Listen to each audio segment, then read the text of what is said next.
Bonjour à tous et bienvenue sur Tales, votre émission préférée, bien salée de jeux de rôle.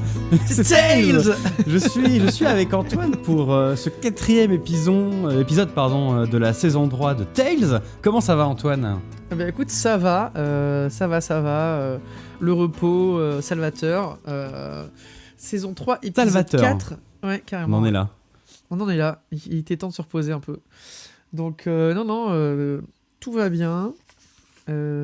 Écoute, on va parler d'un jeu fort intéressant aujourd'hui, mais nous y reviendrons plus tard. D'abord, est-ce qu'il y a des choses que tu voudrais nous dire, peut-être des nouvelles acquisitions que tu aurais eues qui seraient intéressantes à discuter ? Non, moi j'ai pas d'acquisition intéressante en ce moment en termes de jeu de rôle. Il y a la suite de gamme de Cthulhu que je vais acquérir. Donc, les demeures de l'épouvante notamment. J'étais un peu freiné au début parce que j'ai vu. Alors, c'est un recueil de scénarios, je crois qu'il y en a 5, et c'est des scénarios en huis clos. Donc ça, je trouve ça plutôt cool, c'est sympa pour de l'ambiance, pour un one-shot, etc. J'étais un peu étonné parce que au début, j'ai cru comprendre qu'ils remettaient la maison Corbit. Et j'étais là, on l'a eu à toutes les sauces, là, c'est bon. Et en fait, j'ai regardé plus en détail, et apparemment, non. C'est une adaptation, mais assez différente. Donc un nouveau scénar, donc ça peut être assez sympa. Plus un clin d'œil, et 4 autres scénars. Mais genre, tu veux dire un truc qui va aller un peu plus loin ou... Non, je veux dire un truc qui se passerait avant. C'est-à-dire que apparemment là, t'es dans le scénario et le voisin, donc Monsieur Corbit, est en vie. Ah, donc il y a un genre de supplément de lore du coup. Ouais, Non, c'est pas un supplément de lore, c'est 5 scénarios. Non, mais je veux dire, le scénario Corbit va approfondir ce scénario où normalement les joueurs ont peu d'éléments. Là, ils pourront découvrir un peu plus, quoi. Ouais, je pense que ils ont repris un moule et ils ont rajouté un truc et... Enfin, je pense que ça va être assez différent parce que j'ai vu les critiques, ça a l'air bien, alors que les gens auraient un peu râlé si c'était le même scénar. Non, moi, je voulais pas dire même scénar, je voulais dire en gros, les joueurs pourront en apprendre plus sur qui était Monsieur Corbit. Parce que oui. je l'ai fait, la maison Corbit, et au final, si tu t'en apprends très très peu. T'as fait mourir en passant par la fenêtre, tué par un lit, quoi. Tout à fait. Écoute, les lits peuvent être dangereux, et je pense qu'on ne le dit pas assez. C'est vrai. Mais du coup, ça permettra aux joueurs d'en découvrir un peu plus, quoi. Ça peut être sympa finalement. Oui, non, mais c'est clair. Et les autres ont l'air assez sympas aussi, et je trouve que Enfin voilà, de toute façon, c'est pour le suivi de gamme. Et toi alors, Jean, qu'est-ce que tu aurais pledge ? Là, ça fait quelque temps qu'on est tous les deux d'accord pour dire que globalement, on a l'impression que le rythme des sorties a l'air d'être un peu moins important qu'avant. En tout cas, le rythme des sorties qui nous fascine. Parce que quand j'ai refait un tour sur les différentes plateformes de financement participatif, et il y a quand même un paquet de trucs qui continuent à sortir en financement, qui marchent plus ou moins. Il y a quand même beaucoup de trucs qui marchent beaucoup, mais c'est vrai que je me rends compte que j'achète beaucoup moins de choses qu'avant. En même temps, il y a encore un paquet de jeux qui attendent d'être joués. Si on a arrêté d'acheter aujourd'hui des jeux, on a encore des jeux pour au moins facilement 2 ou 3 saisons, easy, c'est sûr, pour ça. À jouer. Donc ça aide aussi à se calmer. Je pense qu'il y a aussi ça, il y a le côté, on a eu beaucoup de choses. Moi, j'ai beaucoup de jeux en attente. Donc là, pour l'instant, je ne ressens pas le besoin d'acheter de nouveaux jeux. J'en ai suffisamment, quoi. Et du coup, c'est vrai que maintenant, quand un truc m'intéresse...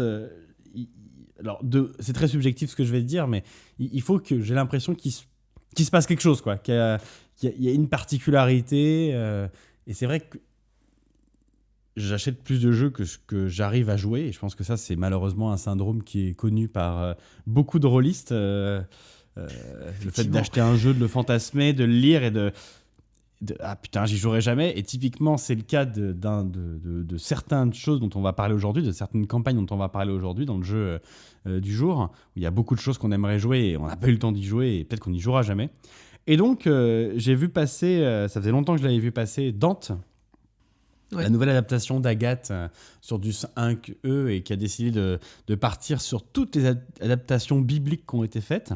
Et donc, j'ai pledgé pour la campagne de l'enfer de Dante avec quelque chose qui est dans la suite de Dragon, qui a l'air assez classique, mais avec des super illus, enfin quelque chose qui a l'air dans un niveau d'épicness relativement élevé. Ouais, ça ressemble pas mal en termes de DA, je trouve, à du Dark Souls. Voilà, c'est dans ce style-là, quoi. Dark Fantasy. Ouais, c'est vrai qu'il y a, en même temps, c'est des anges et des démons qui s'affrontent en enfer. Bon, tu vois, Diablo, et du coup, bonjour. c'est vrai que c'est ça. Et quand tu consultes le truc, tu fais ah ouais, quand même, tu mets un peu de musique classique, un peu avec des chœurs, des choses comme ça. Tu sens que tout de suite, tu montes d'un niveau en termes d'épicness. Et donc, du coup, c'est vrai que j'ai un peu flashé dessus en me disant ah, ça a l'air trop bien. En me disant que potentiellement, j'y jouerais pas et que je vais juste le lire, mais en même temps, je m'étais éclaté en lisant l'Odyssée, qui était la campagne 5e d'Arcane, et qui, pareil, ça parle d'une Odyssée, donc c'est une espèce d'adaptation de l'Odyssée d'Ulysse, avec des dieux qui se foutent sur la gueule, donc il y a de l'épicness, quoi. Et Ouais. dans Dante, j'avais ressenti ça, donc du coup, j'y suis allé. Et j'ai pris un pledge qui me permet de tout avoir et je vais pouvoir tout lire pendant des heures et ça va être incroyable. Et c'est vrai que du coup, j'ai un peu ce côté-là, quoi. Je consomme moins, mais maintenant, j'essaie de trouver des jeux qui me font flasher. Et c'est le cas, et c'est le seul truc que j'ai pris. Ouais, bah écoute, c'est pas mal déjà. Hein. Ouais, c'est déjà pas mal. T'as vu la sortie Kickstarter dont je t'avais parlé là tu sais, il y a Altered qui est sorti il y a 2 jours là sur Kickstarter. Attends, ce n'est pas un podcast de jeux de cartes, tu sais, encore une fois. C'est pas grave, c'est sorti là. Et ils sont à T'as plus d'1 pledgé million. Non, je pas pledgé. Ils sont à plus d'1 million de pledge en 48 heures. J'irai faire un petit tour. C'est très joli. Et en fait, le système est dingue. Je trouve que c'est ultra bien pensé. Après, je pense pas que je pledgerai parce que sinon, je ne verrai plus les gens dehors. Mais Bon, t'as déjà fort à faire avec les cartes que tu possèdes déjà de ton côté. oui, c'est vrai que c'est assez terrible. Donc voilà. Mais juste, si c'est encore quand le podcast sort, si c'est encore, allez faire un tour. C'est de la créa française, c'est super ambitieux. Et au niveau techno et tout, c'est incroyable ce qu'ils ont fait. Enfin, c'est le futur peut-être des jeux de cartes. Donc n'hésitez pas à aller faire un tour, c'est super intéressant. Voilà. Et si on revient sur des jeux de rôle, est-ce qu'il y a des choses que tu attends ou est-ce que c'est toujours les mêmes choses Alors, moi, toujours j'attends des choses. J'attends. Oulala. Le monsieur annonce. J'attends les enfants de la peur, la grosse campagne de Cthulhu qui devrait sortir dans les prochains en février. Encore et Pour toujours changer. Pour changer. J'attends, bien sûr.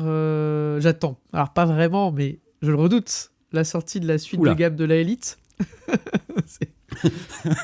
Et c'est vrai qu'on peut dire que tu le redoutes parce qu'il arrive, disons que le coffret original est immaculé, vierge de toute lecture. Ouais, il a été parcouru, quelqu'un l'a parcouru et a dit ça a l'air incroyable, l'a refermé et depuis, on va dire que le temple qui contient ce document est inviolé. Et peut-être qu'un aventurier un jour arrivera à déloger cette relique. Mais rien n'est moins sûr. Hein.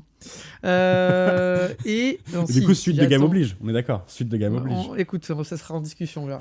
Et par contre, il y a vraiment un truc. Il y a vraiment un truc que j'attends plus, c'est la réédition du miroir des terres médianes de Red Dragon. Ça, j'attends vraiment. Ça sera un appel au secours ou... Ça sera un instant pledge sans réfléchir. Est-ce que tu fais un appel au secours? Moi, je trouve que ça ressemble à un appel au secours, mais... Pourquoi un appel au secours? S'il vous plaît, sortez-le.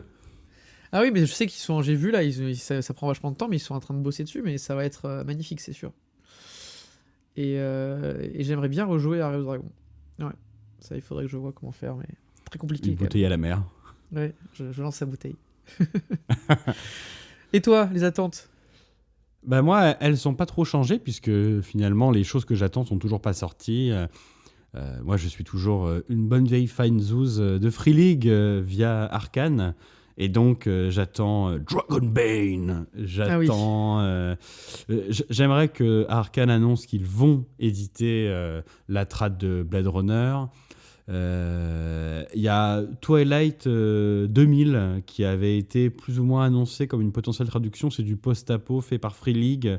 Ce serait genre, ça pourrait être, tu vois, Tales, puis Things, puis ce truc-là. Ça n'a pas de rapport, mais en fait, c'est du un peu post-apo en mode la route, avec de la boîte et tout. Et j'aimerais bien qu'ils sortent aussi la suite de gamme de Dune, que j'avais bien aimé parce que j'adore Dune. En plus, il y a Dune 2 qui va bientôt sortir. Je ne sais pas. C'est très bientôt là. J'ai vu ça. Avec Timothée Chalamet en le guest. bourreau des cœurs. Et donc le bourreau des cœurs.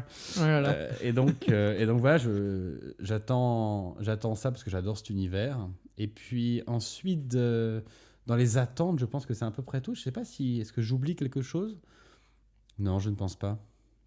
Ah si, évidemment, si, la suite de gamme tant attendue pour moi de Forbidden Lands, qui est en anglais très prolifique et en français n'a pas encore été annoncée, et la suite de gamme de Tales. Alors, on n'est que dans les suites de gamme qui n'ont toujours pas été annoncées, mais en VF, mais qui sont en train d'être produites en VO. Voilà, donc les choses que j'attends, c'est ça. Mais c'est ce que j'attends déjà depuis très longtemps. Oui. Ça, c'est une thé à la mer, par contre. C'est vraiment un appel à l'aide, ça. S'il vous plaît. Et nous prenons les kits presse, n'oubliez pas. Nous ne sommes pas sponsorisés. Nous tenons petit moment pour rappeler à notre public que nous ne sommes pas sponsorisés par personne. Et que si jamais vous voulez que nous testons vos jeux ou que nous en parlions, nous sommes ouverts à toute proposition, évidemment, n'est-ce pas? À toute proposition. Évidemment, ouais. Alors du coup, Antoine, c'est quoi le jeu du jour? Alors, c'est Cthulhu Hack. Alors, on pourrait croire que c'est moi, mais non. On pourrait croire que c'est encore un coup d'Antoine, mais est-ce que c'est pas un coup d'Antoine finalement? Non, faut pas tout rapporter. Est-ce que c'est pas une corruption, tu vois? Non, il n'y a pas de corruption. Indirect. Il n'y a pas eu de corruption. Non, il y a eu une table de joueurs qui a dit alors c'est mignon ça, mais on voudrait un vrai jeu, et le MJ a dû. Parce que dans le milieu, on l'appelle pas le chétan, la personne qui a corrompu. Oui, non, mais là, non. Là, dans ce cas-là, c'est pas moi. J'y suis pour rien. D'accord. Ah, très bien. J'y suis pour rien. Donc, du coup, Cthulhu Hack Cthulhu Hack, c'est un jeu. On va revenir un petit peu. Non, je sais. Je dis c'est un jeu qui est une version alternative de Cthulhu. On va revenir dessus. On va vous raconter peut-être une petite anecdote. Tu veux commencer ou j'y vais? Vas-y, je t'en prie. Alors, les anecdotes. Bon, pour vous dépeindre un peu l'image, j'étais. Je jouais le rôle d'un juge envoyé au Canada pour aider un petit village à gérer les affaires de la ville et à juger les méfaits. J'ai dû partir avec un groupe en expédition pour trouver des vivres durant l'hiver et aider le village à survivre, à subvenir à ses besoins alimentaires notamment. S'en est suivi de nombreuses péripéties, et nous nous sommes retrouvés dans des plaines glacées, perdues dans le Canada, à devoir essayer de retourner vers un village apache pour essayer de retrouver une civilisation et un signe de vie pour essayer de pouvoir se rapatrier vers le village. Et durant cette péripétie, nous sommes, enfin pas moi, parce que moi je suis très fort mentalement, mais mes coéquipiers ont tous plus ou moins sombré dans une folie multiple, on va dire. Comme nourriture, nous avions retrouvé un ornigal, j'arrive jamais à me rappeler du nom. Orignal, un orignal. Un orignal. Ouais. C'est pas un animal inventé, ça, hein. C'est pas un animal du mythe. Je sais. Et nous avions fait de la salaison, donc nous avions utiliser ce moyen de conservation pour garder la viande durant le voyage.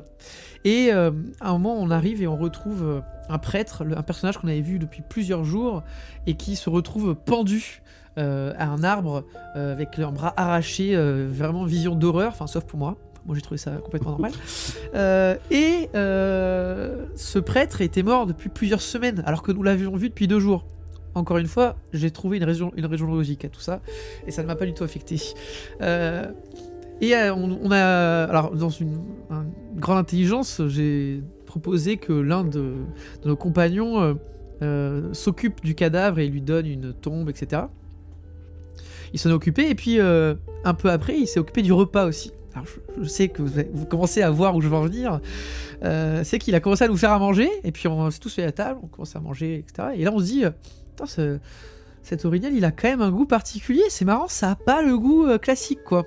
Alors, on avait un Apache avec nous qui était là. Genre... Le goût classico de l'orignal, quoi. Oui, c'est ça. Ça avait pas un goût de venaison. Enfin, c'était pas goût de gibier, quoi. On comprenait pas. Et là, tout d'un coup, j'ai été pris d'un flash. J'ai foncé vers le sac de nourriture. J'ai ouvert le sac et il y avait beaucoup plus de viande dans la salaison qu'il y en avait au départ. Et de fil en aiguille, j'ai compris que notre cher coéquipier était devenu complètement taré. Et au lieu d'enterrer le prêtre, il l'avait découpé et il en avait fait de la salaison. Voilà. J'ai bien sûr trouvé ça totalement normal et je n'ai pas du tout perdu de point de santé mentale. Mais juste pour vous, voilà, ça a été un bon moment de jeu. Et ça a été assez drôle quand tous les coéquipiers ont commencé à vriller et j'étais le seul saint d'esprit. Enfin, saint d'esprit, c'est à définir, mais voilà. Donc on a mangé du prêtre, là, pour que tu me résumer. racontes, là. pour résumer, bon, c'était bon au moins. Bah écoute, c'était pas de l'orignal, c'est tout ce que je peux te dire. Ah, très bien, je vois. Et après Ne j'ai se vomi prononce du coup, pas. je me prononce pas quand même. Bah écoute, une bien belle histoire, mon cher Antoine, parce Effectivement. qu'effectivement, du coup, donc, Cthulhuac, c'est un système, donc ça fait qu'il y a plein de jeux différents. Moi, je vais vous raconter une petite histoire qui m'est arrivée pendant la campagne L'Affaire Deluse, que j'ai eu le plaisir de commencer, de beaucoup jouer, mais de ne pas terminer. Et L'Affaire Deluse... Est-ce que c'est un j'étais petit tir avec, caché à tes joueurs là, genre tabam dans le flanc. Mes joueurs ne connaissent... Enfin, ils connaissent l'existence de ce podcast, mais je pense qu'ils ne l'écoutent pas. Donc, Bah, écoute, ils ne pourront pas... Si jamais vous l'écoutez, sachez que vous avez grandement déçu Jean.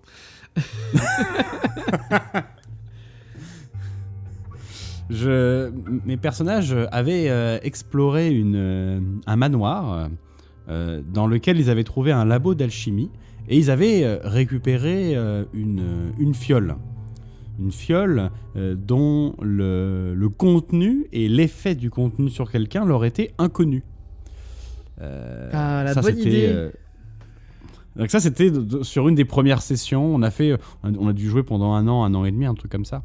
Et du coup, c'était au tout début, et un personnage avait toujours cette fiole dans la poche, et elle avait presque été oubliée, reléguée à un second plan.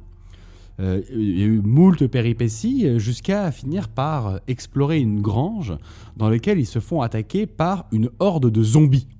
Donc, tu vois, on part sur quelque chose d'un petit peu difficile.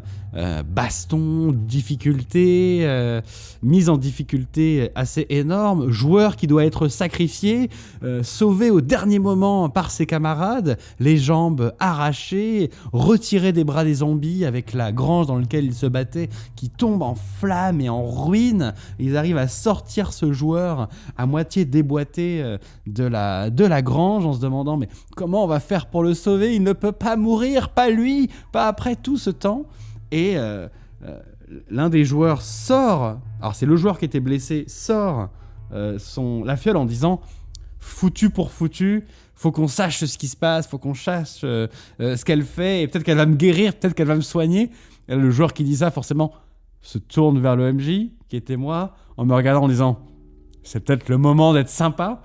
Sauf que ce qu'il ne savait pas, c'est que, en fait, c'était écrit, ce qu'il avait récupéré, c'était un élément important du scénario.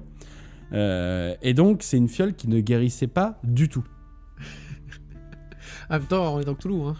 Les fioles Et en fermées, même il faut temps, on pas est les dans ouvrir. Cthulhu. Hein. Et donc, forcément, le joueur prend cette fiole pour... on va dire le cas où certaines personnes qui écouteraient ce podcast souhaiteraient jouer à certains scénarios dont on va parler juste après, dont celui-ci. Je ne dirai pas ce qui s'est passé, mais je peux vous dire deux choses. La première, c'est que le joueur n'est pas mort. Ah. C'est un premier effet. Mais des fois, c'est pas forcément le meilleur effet. Mais il a quand même dû changer de personnage. Ah, très bien. Ah. Très bien. Voilà. Est-ce qu'il a ouvert les yeux face aux grands anciens et son esprit ne s'en est jamais remis Non, ce n'est pas ça qui s'est passé. Bien plus surprenant. Mais bref, voilà, je ne veux pas en dire plus. Ouais. Donc, c'est une autre histoire qui m'est arrivée dans Cthulhuac. Donc, Antoine. Oui. Cthulhuac. Jean. Oui. Est-ce que tu peux me dire qui produit ce jeu, d'où ça vient ? Alors, Cthulhuac, pour être plutôt franc, c'est plutôt c'est surtout un système qui sert un type de jeu. Donc ça veut dire que le système il s'appelle The Black Hack. The Black Hack. Et il a été utilisé pour d'autres jeux avant, mais surtout voilà, il est utilisé dans Cthulhuac. C'est un jeu qui a été d'abord publié dans les pays anglophones en mai 2016. Je crois que c'était Just Crunch Games, l'éditeur initial. Ouais, c'est ça. Ça a été donc l'auteur du jeu, important, c'est Paul Baldowski. C'est un jeu qui a été traduit en novembre 2018 par Les 12 Singes en français et qui a mené à un gros suivi de gamme C'est pour ça qu'on vous en parle aussi aujourd'hui, parce que il y a le jeu de base qui est plutôt un système, et là-dessus, il y a beaucoup d'éléments qui gravitent autour, beaucoup de scénarios, des campagnes, des add-ons, des choses dont on vous parlera, et il y a pas mal de créa françaises de la part des 12 singes. Et quand c'est sorti en français, ils ont sorti avec une vieille créa française qui était justement l'une des campagnes que je menais ces derniers temps, qui était l'affaire de Luz, qui est sortie en novembre 2018 avec la première traduction du système Cthulhuac. C'est ça, il y a eu des financements participatifs pour les différentes campagnes, la réimpression, on va pas vous rentrer dans le détail de tous les financements participatifs, mais il y en a eu, avec toujours pas mal de succès au rendez-vous. La dernière campagne en date pour Cthulhuac, c'est quoi? C'est Cthulhu Ténébris? C'est Cthulhu Ténébris, oui, qui a été cette année, et avant c'était La Lisière. La Lisière que je reçois aujourd'hui, normalement. Alors, vu que l'organisme qui envoie les colis ont été nuls, ils ont mis mon ancienne adresse alors que je l'ai changé depuis 3 mois sur... voilà, donc j'irai le chercher en point relais tout à l'heure. Mais effectivement, on enregistrera le podcast le jour de l'arrivée de cette campagne, dont on vous parlera un petit peu après. Alors, Jean... Juste pour parler des auteurs VF, il y a l'air d'avoir une personne dont le nom... en français est présent un peu partout, c'est Jérôme Bartas qui a l'air d'être le directeur éditorial de la gamme autour de Cthulhuac. En tout cas, dans la plupart des bouquins Cthulhuac, il est présent. C'est pas du tout la seule personne qui travaille. Non, sur les campagnes, souvent il y a un auteur dédié. Il y a eu Tristan Lhomme, il y a eu, j'ai pas le nom de tous les auteurs, mais il y a eu pas mal d'auteurs. On en reparlera. En fait, Cthulhuac, c'est un système sur lequel ils ont une suite de gammes précise du système avec des add-ons qu'on détaillera dans la partie gamme qui enrichissent vraiment le côté univers d'un Cthulhu très générique avec soit des univers de règles, soit des scénarios plus one-shot. Et après, ils ont une énorme gamme qui s'appelle Dark Monkeys où en fait, ils sortent les grosses campagnes avec le système Cthulhuac qui est le truc que tout le monde connaît en fait. En réalité, qui sont les grosses créas françaises c'est un peu Cthulhu. C'est un peu les seuls en ce moment à faire de la créa française sur Cthulhu. Hein. Oui, c'est vrai qu'il y a beaucoup de choses sur Cthulhu, et toi tu es bien placé pour le voir avec Edge, qui sort... Alors, ils sortent des choses, mais par rapport à ce qui sort du côté anglophone, c'est ridicule en termes de quantité. En fait, le Edge, ils font de la traduction, il n'y a pas de créa. Et en fait, donc du côté de la gamme classique, il n'y a pas de création française. Il y a de la création espagnole, il y a de la création anglophone, mais il n'y a pas de créa française pour le moment. Il y avait Sans Détour qui avait fait pas mal de créa française quand même. C'est ça. Alors, je pense que les 12 singes, ils ont repris un peu cet ADN et ils font de la créa française avec des campagnes qui sont quand même assez ambitieuses. Oui, ça c'est vrai qu'on ne peut pas leur retirer ça. Il y a une originalité et des changements de ton au travers des campagnes qui sortent avec ça va du pulp au polar noir, glauque, puis ça repart sur du très classique Cthulhu. Si on cherche quelque chose d'un peu original dans du Cthulhu, en fait il y en a pour tous les goûts dans les différentes créas qui sont sorties au fur et à mesure. Juste avant qu'on parle plus du jeu, des éditeurs qui se sont pas mal appuyés sur du financement participatif, ils en sont à la 3e édition de leur JDR et ils sont en train, dans le financement participatif qui est en ce moment en train de se faire et qui normalement au moment où sortira ce podcast sera toujours en cours, ont l'air de sortir une édition un peu révisée finale de leur système Cthulhuac français. Donc si jamais ça vous intéresse, sachez qu'en ce moment vous pouvez acheter quasiment toute la gamme sur le financement participatif des 12 singes. Bon, on joue dans quel univers, Jean, dans ce jeu ? Alors, attends, avant de parler de ça, peut-être que tu voudrais nous faire partager quelque chose, nous décrire un peu l'univers de Cthulhu, vu que c'est toi le spécialiste. Alors, nous sommes en 1920. Voilà, c'est bon, c'est résumé. Voilà. Pour vous faire... Merci, au revoir. Voilà, c'était Tales. C'était Tales. Hein. Non, on va vous faire une petite bande-annonce pour vous décrire un peu l'ambiance et vous montrer un peu quel type d'univers peut être joué, quel type de scénario, etc. peuvent être joués dans Cthulhuac. Mais ça reste du Cthulhu. Voilà. Hein, on va pas tourner autour du pot. 12 février 1924. Nous avons perdu les bateaux ce matin. Ils ont été détruits, éventrés. Nous ne pouvons plus reprendre le fleuve pour rentrer à North Battleford. Nous allons devoir traverser les plaines enneigées pour tenter de rejoindre le village originaire Motega, à une 40aine de kilomètres. Ada est fatigué, mais je fais confiance à mon équipe et à Motega. Il sera nous guider. 14 février 1924. Nous avons retrouvé le corps du père Laporte. Il était pendu à un arbre. Motega est devenu complètement livide quand le docteur Sawyer a annoncé qu'il était mort depuis plus de 3 semaines. C'est étrange, sachant que nous l'avons vu au campement il y a de cela 4 jours. Mais il y a forcément une explication rationnelle. J'ai demandé à Yann d'enterrer le corps. Il nous faut rester soudés et forts. 15 février 1924. Le froid devient de plus en plus intense. Les nuits sont difficiles. Yann qui a fait à manger ce soir, il a particulièrement insisté. La venaison de l'Orinal n'avait pas le goût habituel. Il aurait commencé à tourner. En allant contrôler les sacs de nourriture, je me suis aperçu que de nouveaux morceaux de viande étaient apparus. D'où viennent-ils ? Motega a-t-il chassé aujourd'hui ? À moins que... Non, c'est impossible. Yann, qu'as-tu fait ?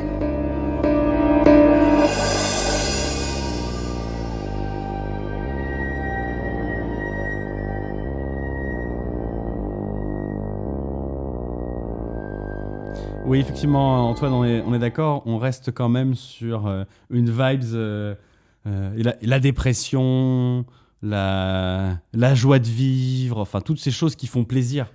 Ah ouais, toutes ces choses qui sont chères à l'appel de Cthulhu, hein, vraiment. Évidemment. Le bonheur et la sanité. L'ADC, on adore. Alors, du coup, on joue du Cthulhu, mais qui en joue, Antoine ? Est-ce que tu peux nous dire un peu qui en joue ?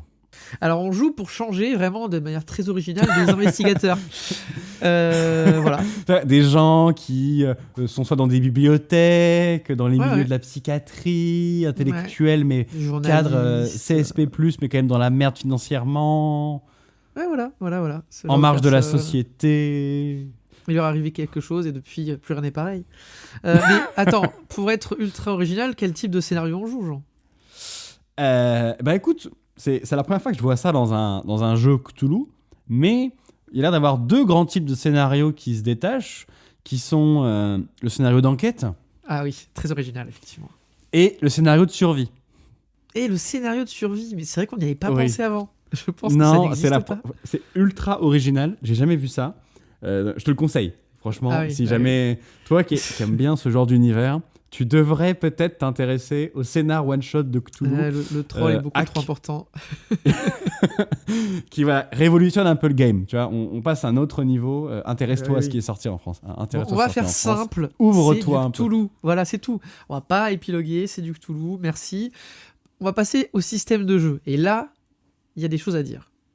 Alors, le système de jeu... Oui, là, il y a quand même pas mal de trucs à dire. Donc, c'est moi qui t'ai fait jouer Cthulhuac pour te faire découvrir, essayer de t'ouvrir un petit peu sur d'autres systèmes que le système des Caracs avec Indécence. Faut savoir, Antoine, c'est compliqué de le faire sortir de ses habitudes. C'est un personnage très obtus, sachez-le, chers auditeurs. Et donc, vous allez avoir un système qui se veut plutôt simple. Insiste sur le se veut, s'il te plaît. Tu peux le redire, d'ailleurs. Se veut plutôt simple, avec un minimum de jet de dés, qui va ressembler un petit peu... alors, moi, j'ai vite fait regarder à quoi ça ressemblait, mais le système un peu ancien Cthulhu à la D20, ou plus proche maintenant, même des systèmes à la D&D, avec de classiques jets de sauvegarde.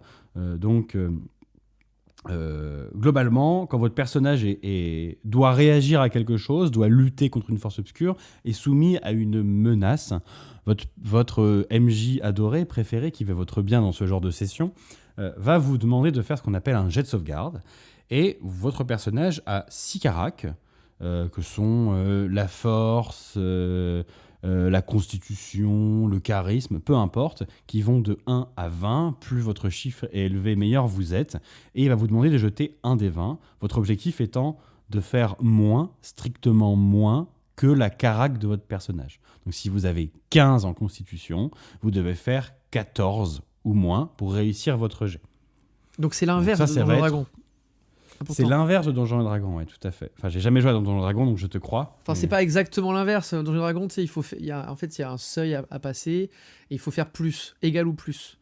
Et tu as Ok. des modificateurs en fonction de tes niveaux de caractéristiques. Donc c'est quand même beaucoup plus simple que Donjons et Dragons. Ah bah là, en fait, dans ce jeu, il n'y a pas, avec ça, donc vous jetez votre D20, il n'y a pas de critique, positif ou négatif.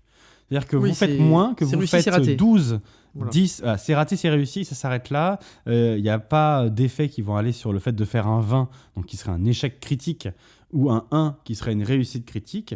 Vous réussissez, vous ratez. Donc vous avez ces jets-là qui sont des jets de réaction, hein, globalement, à une action qui sont, on va dire, des jets relativement classiques. Vous allez avoir associé à ça ce qu'on appelle des jets de ressources, Ouais. qui représentent un petit peu l'originalité de Cthulhuac, même si jamais on a déjà vu ce système dans d'autres jeux, notamment dans quel jeu on en a parlé quand on a préparé cette session. Quel jeu utilisait le système des dés décroissants comme ça? Deadlands. Un peu, Deadlands. Et DCC Même aussi style. utilise ce jet. non Oui. Où globalement vous avez un niveau dans certaines compétences, Alien, hein. qui sont les compétences ou Alien. Bah oui, Alien, les ressources. Tu sais, quand tu lances tes Oui, dés mais pour là faire tu des changes de dés. ressources d'eau. Là tu changes de dés. Oui, mais il y a ce système de si tu rates, Oui, si tu de réussis, tu gardes, si tu décroissance, rates, c'est vrai. tu décroissances. Ouais. Donc globalement, ce qui va se passer, c'est que vous avez un niveau de dés. Donc vous avez plusieurs dés disponibles, un dé à 4 faces, un dé à 6 faces, un dé à 8 faces, etc. Ça monte jusqu'à des 12. Et vous allez avoir un niveau de dés dans des compétences qui sont soit des compétences de recherche, de trouver objet caché, hein, soit des compétences sociales, d'intimidation, de séduction, ce que vous voulez. Et quand vous faites un jet dans ces compétences-là, vous jetez le dé de votre compétence. Donc si vous avez un dé 12, un dé 8, un dé 4, vous jetez le dé correspondant. Et quoi qu'il se passe, vous réussissez votre test. Ça, c'est un point important. Ils ne veulent pas que dans ce système, il y ait un échec lorsque vous fassiez un test de recherche ou un test social, pour que la narration ne soit jamais arrêtée. Ils précisent beaucoup ça et c'est une volonté du jeu. Mais si jamais vous faites 1 ou 2 sur votre jet, vous baissez d'un niveau de dé. Donc si vous avez un dé 12, vous passez à un dé 8, ou un dé 10, pardon, puis un dé 8, puis un dé 6, puis un dé 4, puis rien. Donc plus votre dé diminue, plus vous avez une chance de faire un mauvais résultat et de baisser d'un niveau. Et une fois que vous faites 1 ou 2 sur un dé 4, eh ben, vous ne pouvez plus, votre personnage est un peu brisé et trop fatigué et ne peut plus utiliser cette compétence jusqu'à s'être régénéré, c'est-à-dire s'être reposé, avoir fait une activité de relaxation, de méditation pour récupérer votre niveau de dé initial. Donc c'est comme ça que ça fonctionne et c'est comme ça que va se moduler en fait vos réussites et vos échecs sur la partie ressources. Bah, par exemple, vous marchez dans une plaine glacée et vous voyez un prêtre pendu à 8 mètres de sol sur un séquoia géant. Vous exemple. faites un test de santé mentale. Par exemple. Et vous avez une valeur dans votre case santé mentale qui est représentée par un dé. Donc vous avez par exemple un dé 8. Si vous faites 3, 4, 5, 6, 7, 8, vous réussissez votre test et rien ne se passe, enfin ça ne bouge pas. Si vous faites 1 ou 2, vous réussissez avec conséquence votre test, donc en fait vous ratez un peu parce que vous allez être affligé par une pièce de terreur, où il va se passer des choses, vous allez récupérer une carte qui va vous donner des malus, etc., ou une façon de jouer particulière, et vous allez rétrograder des dés, donc passer au D6, et donc vous aurez plus de chances de rater la prochaine fois que vous aurez un test de santé mentale à faire. La santé mentale, c'est le truc un peu particulier dans les ressources où quand vous ratez, il y a une conséquence qui est plus violente que lorsque vous ratez de la torche, enfin de la recherche ou du social, parce qu'effectivement, rater un test de santé mentale va déclencher, comme dans Cthulhu classique, un effet qui va être ce qu'ils appellent soit le choc, soit la folie passagère.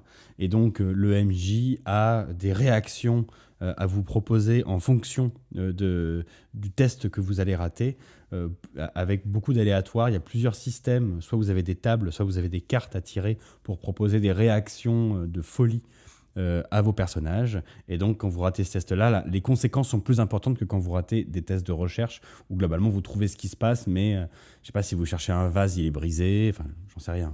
Là, c'est à l'impro du MJ. Donc il y a ça, il y a un autre système aussi dont on peut parler, c'est-à-dire que des fois, je n'ai vraiment pas envie de rater mon test de santé mentale.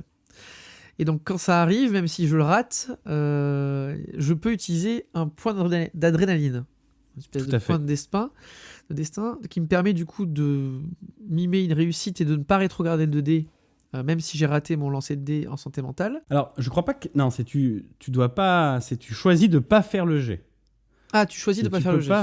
C'est si tu fais le jet, tu fais le jet. Mais sinon, tu peux dire, ok, là, je le sens pas, je ne fais pas le jet. Et donc, c'est une réussite automatique. Et donc, en fait, il y a un système, il faut imaginer, par exemple, 2 pièces où vous avez un côté bleu d'un côté et un côté rouge de l'autre, par exemple. Et donc, au début, vous avez les 2 pièces bleues. Et quand vous dites sur la table, j'utilise un point d'adrénaline, vous retournez cette pièce bleue en pièce rouge. Et quand elle est du côté rouge, ça donne ce point d'adrénaline, enfin, cette compétence au MJ. Et donc, c'est le MJ qui pourra utiliser ça pour vous mettre dans l'embarras à certains moments, pour vous faire relancer un jet quand lui, il n'est pas content que vous ayez réussi le jet. Il vous dit, attends, j'utilise ce point d'adrénaline contre toi, hop, et tu dois relancer le jet, même si tu avais réussi. Et comme ça, il y aura un ping-pong pour retrouver ces points. Donc ça, je trouve que c'est un système qui est super cool. On n'a pas eu trop l'utilisation de l'utiliser, mais ça a l'air vraiment marrant autour d'une table à faire, je pense. En campagne, j'ai pu l'utiliser, c'était rigolo, parce que du coup, donc on jouait IRL, j'avais mis des pièces sur la table, et donc ça dramatisait un peu des moments où les joueurs sentaient que, en fait, ils avaient un impact sur la narration. Si jamais ils décidaient de ne pas faire ce test de santé mentale, ils me donnaient la possibilité d'être plus violent sur certaines scènes, plus agressif, parce que du coup, vous allez pouvoir... faire rentrer une péripétie qui n'était pas prévue. Alors, le MJ est évidemment, si jamais il a envie de faire des choses, est libre, il n'y a pas de souci avec ça, mais ça donne une espèce de dynamique à la table où les joueurs, lorsqu'ils vont être face à un test de santé mentale, pouvoir faire le choix de se dire, je ne vais pas le faire maintenant parce que je pense que c'est trop dur, mais par contre, je m'expose à quelque chose plus tard dans une situation potentiellement plus dramatique. Et donc Toulouse, on fait que aller de situations horribles et dramatiques en situations horribles et dramatiques. Donc finalement, est-ce que c'est un bon choix de laisser au MJ une pièce qui va dire « Ouais, là tout de suite, laisse-moi tranquille. Mais dans 10 minutes, si tu veux, quand le gros monstre va arriver ou quand tout le monde sera en train de mourir, je serai plus vulnérable. Utilise ton pouvoir pour me rendre encore plus vulnérable. C'est une bonne idée. » Bon, ça on pourrait en discuter, mais ça met cette tension. Il y a une mise en opposition un peu. Des joueurs versus MJ. Ça se discute. Il y a des tables où ça se passera moins bien que d'autres, je pense. Normalement, si tu as un MJ intelligent qui sait fonctionner, en fait, ça met une tension qui était bienvenue. C'est une question de bienveillance. Et tous les MJ ne sont pas bienveillants. Non, mais d'intelligence de jeu, dans le sens, je parle pas d'intelligence pure, je parle d'une intelligence de jeu. En fait, ça va mécaniser une dramatisation du truc où, quand je retournais une pièce, je tends la main vers le joueur, je retourne la pièce et tout le monde fait « Oh non, qu'est-ce qui va se passer ?» Ça mettait de la mise en scène autour de la table qui faisait que tout devenait un peu plus marrant parce que les joueurs, ils anticipaient mes mouvements me voyant approcher la main de la pièce alors que j'allais juste attraper les chips. Enfin bref, c'est marrant. Genre, il y avait ce côté... ça apportait un petit quelque chose, une petite... Moi, j'aime bien les astuces de jeu qui font qui jouent avec des objets sur la table et tout, et je trouve que ça a apporté un petit truc. C'est sûr que vous pouvez avoir des MJ demeurés qui vont martyriser leurs joueurs, mais ces MJ-là n'ont pas besoin d'avoir des points de destin utilisables d'un côté ou de l'autre pour le faire. Ils peuvent le faire dès leur paravent tout seul, sans avoir besoin d'un mécanique pour le faire. C'est ça mon opinion. J'ai lancé mes D20, j'ai fait 4 fois 20. Oh, tu es mort. Et je les ai lancés face cachée derrière mon paravent. Tu ne peux pas les voir, mais voilà, c'est... Bref, donc c'est une espèce de pirouette un peu rigolote qui donne un côté, qui donne la sensation aux joueurs d'avoir du pouvoir sur la narration, et ce qui est toujours agréable, ce côté, ça va renforcer la détresse du joueur qui pense qu'il peut encore s'en sortir grâce à ça, alors qu'en fait ça va juste donner au MJ plus de pouvoir pour aggraver la situation quelques minutes après. Donc je trouve que ça marche bien dans ce côté nihiliste de Cthulhu, quoi. Genre, on va tous crever, quel que soit le chemin que tu prends, c'est un mauvais chemin. Ah oui. Alors, donc, comment est-ce qu'on crée un perso ? Alors, la création de perso, donc, vous l'aurez compris depuis tout à l'heure. Ouais, c'est très simple. Le jeu, finalement, le Cthulhu Hack en lui-même, c'est un tout petit truc. Les règles, c'est 7-8 pages. Ensuite, vous avez quelques tableaux et quelques propositions de perso. Globalement, le jeu, vous avez systématiquement 3 grands types de styles de personnages, dans le sens où vous avez soit les pré-tirés complets, souvent au début de la plupart des scénarios et des campagnes. Ensuite, le bouquin vous propose des archétypes. En gros, ils ont pris des squelettes de personnages et ils vous proposent des grands types de personnages et qui sont des clichés de Cthulhu, qui ressemblent aux clichés de Cthulhu qu'il y a dans le Cthulhu classique, à savoir le voyou, le savant, l'aventurier, le philanthrope, la brute. Et donc, ils vous disent, voilà, si vous voulez jouer un archétype plutôt comme ça, voilà les stats que nous vous conseillons. Et ensuite, vous avez la création de personnages ex nihilo, où on vous dit, voilà, vous dépensez tant de points de compétences dans tels attributs, etc., etc. Vous choisissez tel talent, et ils vous font composer votre personnage au fur et à mesure. Et comme c'est très très simple, vous allez dépenser vos points dans vos jets de sauvegarde, dans vos jets de ressources. Vous ne pourrez pas être bon partout. Et après, vous allez choisir des talents qui peuvent soit vous donner des compétences particulières, genre par exemple, j'ai plus de jetons d'adrénaline que les autres, ou alors j'ai des compétences spéciales qui me permettent d'utiliser telle compétence à la place de l'autre, ou d'avoir un bonus, ou alors des compétences qui vont upgrader vos jets de dés. Globalement, c'est tout. Et le système s'arrête là, et le jeu commence, et il n'y a pas plus de choses que ça.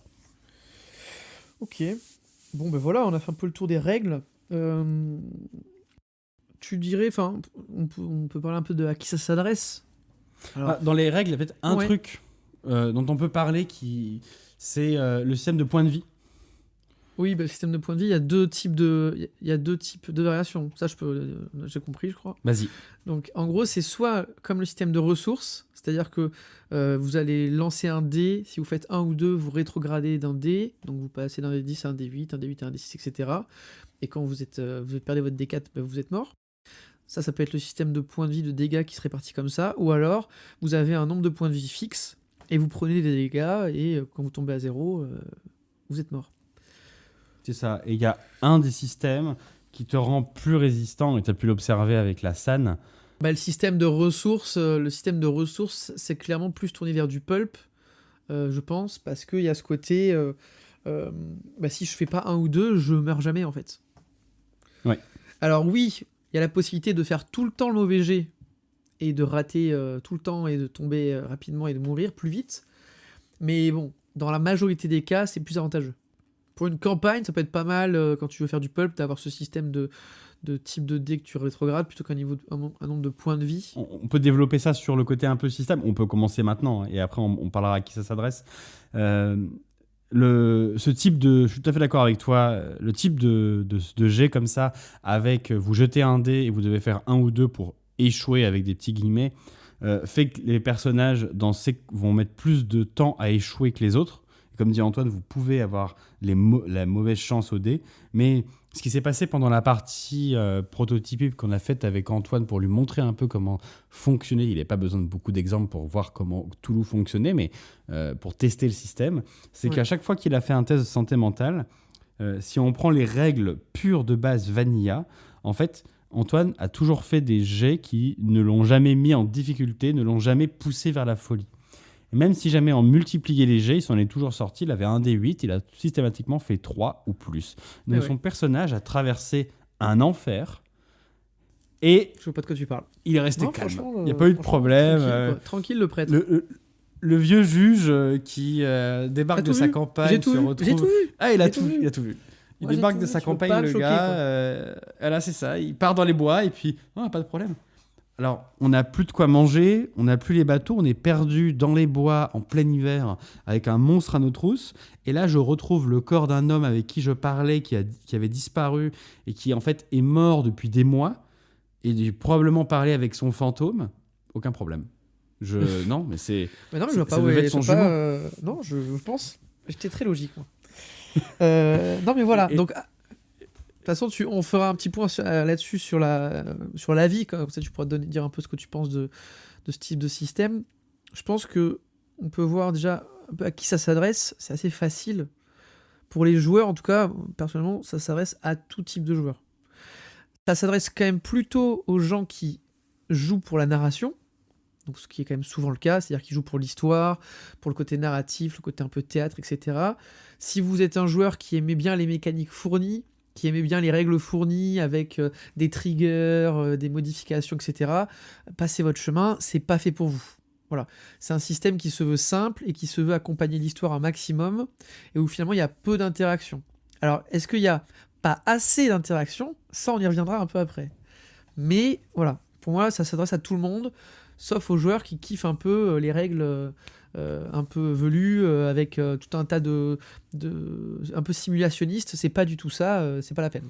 T'as pas ce côté joueur expert comme tu peux avoir dans certains jeux où le joueur, s'il a pas bossé, ne peut pas jouer.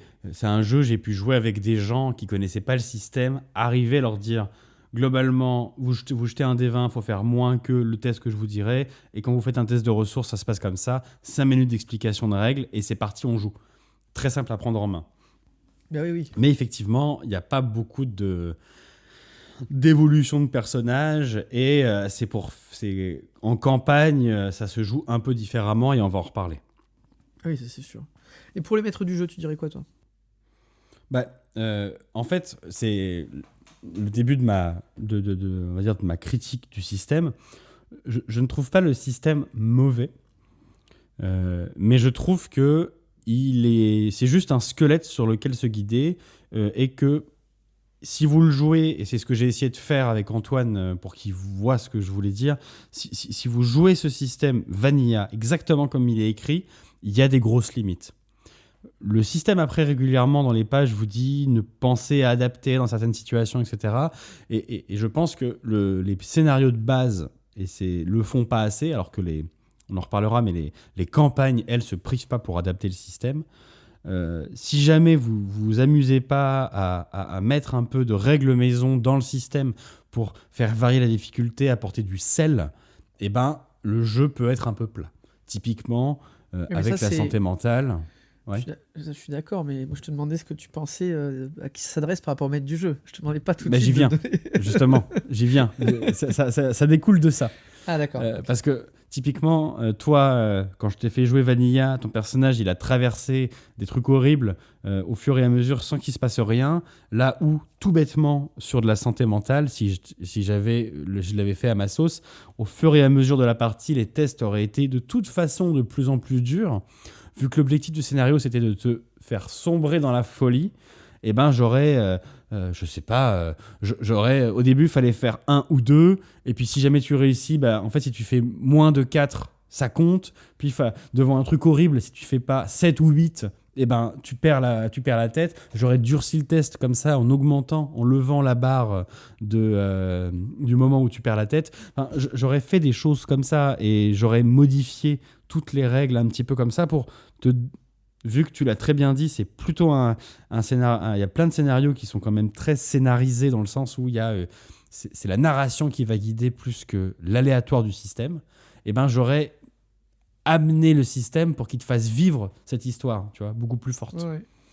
Et donc, pour faire ça, je pense que c'est plus facile quand c'est pas votre premier jeu de rôle, que vous avez déjà vu des systèmes un peu plus précis, un peu plus complexes, qui vont un peu plus loin, que vous avez plus d'idées sur la manière dont on peut adapter les choses. Donc je pense qu'à prendre en main pour un premier JDR, c'est facile parce que c'est simple, mais si vous n'êtes pas un peu inventif ou si vous n'avez pas un peu d'expérience, ça peut être un peu plat si vous y mettez pas un peu du vôtre dans l'improvisation des règles. Et ça, c'est pas évident quand on est nouveau, naïf dans ce milieu-là. Donc, je pense que c'est quand même mieux si vous êtes un peu plus expérimenté pour pouvoir faire kiffer vos joueurs. Ok. C'est un peu comme ce qu'on avait dit, un peu sombre. C'est un peu comme. C'est-à-dire dans le sens où le système est super simple, mais est-ce que ça veut dire que c'est très simple à faire jouer, bah pas forcément. Pour les joueurs, bah, je l'ai dit, c'est moi, je te l'ai dit, hein, c'est tout type de joueurs, plutôt les joueurs qui préfèrent la narration.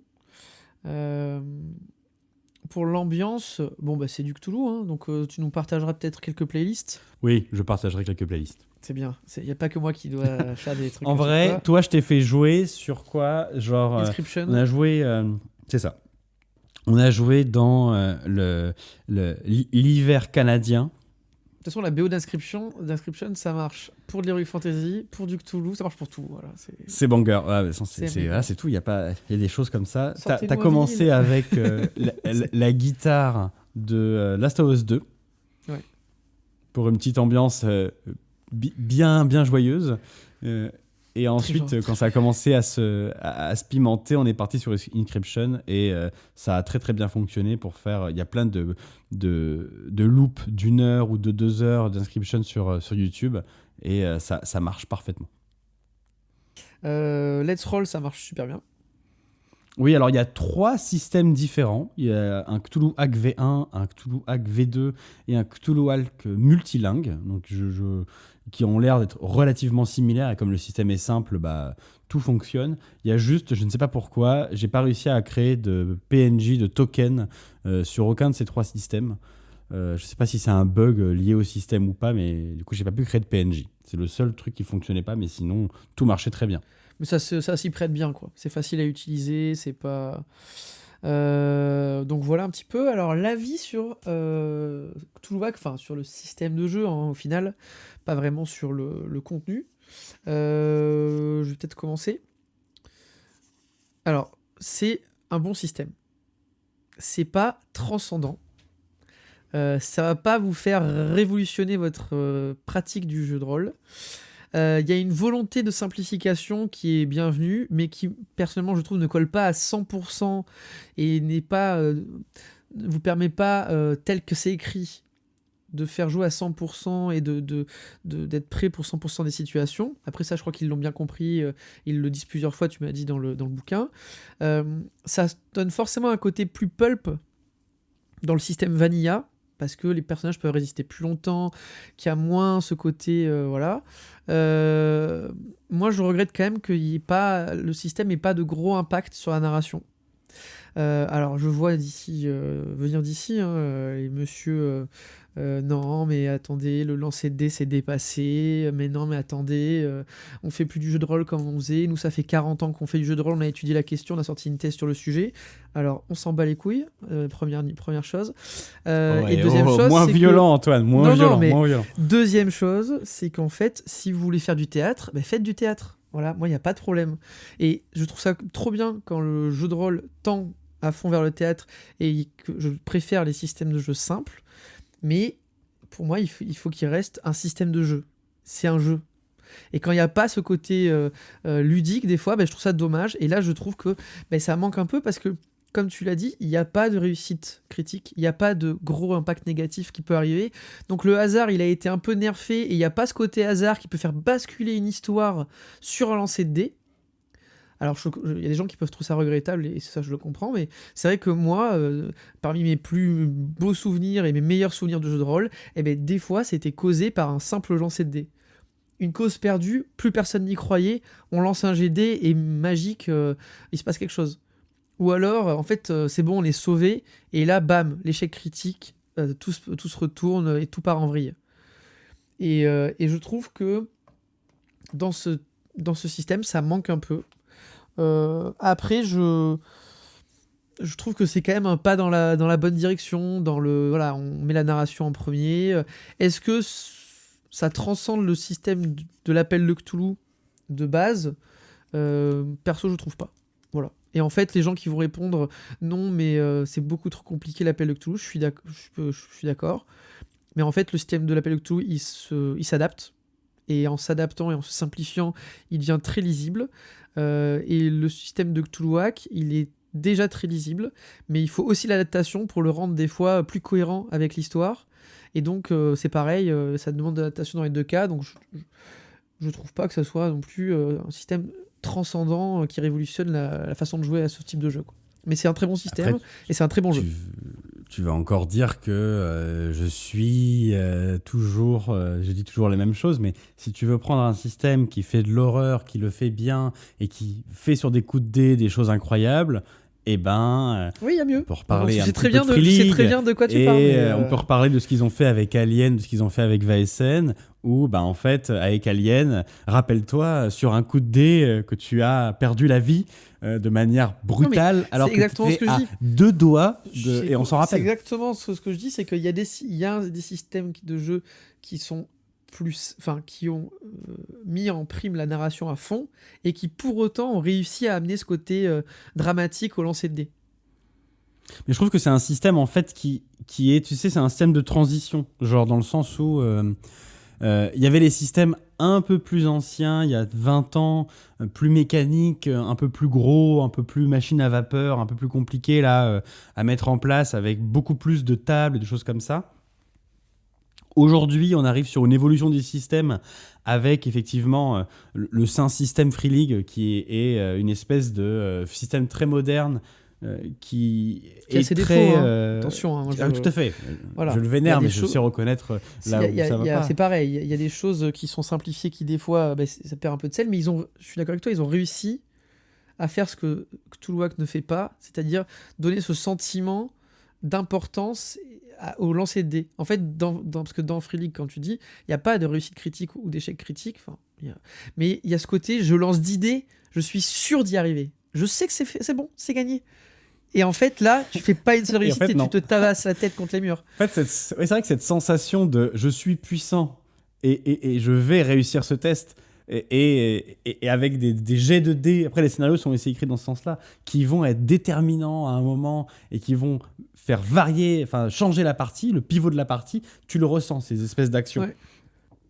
Là où je trouve que Cthulhuac, il est vraiment en fait, sur de la transition. Tu sens que ils avaient cette idée-là et ils n'ont pas transformé le système, hein, j'entends, l'essai, et c'est juste un système qui a 10 ans et qu'en fait il commence à porter le poids d'une réflexion qui n'est pas allée au bout et que maintenant il y a des systèmes plus modernes qui sont allés plus loin, et quand tu as joué à ces systèmes plus modernes et que tu reviens là-dessus, tu ressens ce petit poids, mais tu vois ce qu'ils ont voulu faire et c'est louable, mais il y a des gens qui sont allés plus loin maintenant.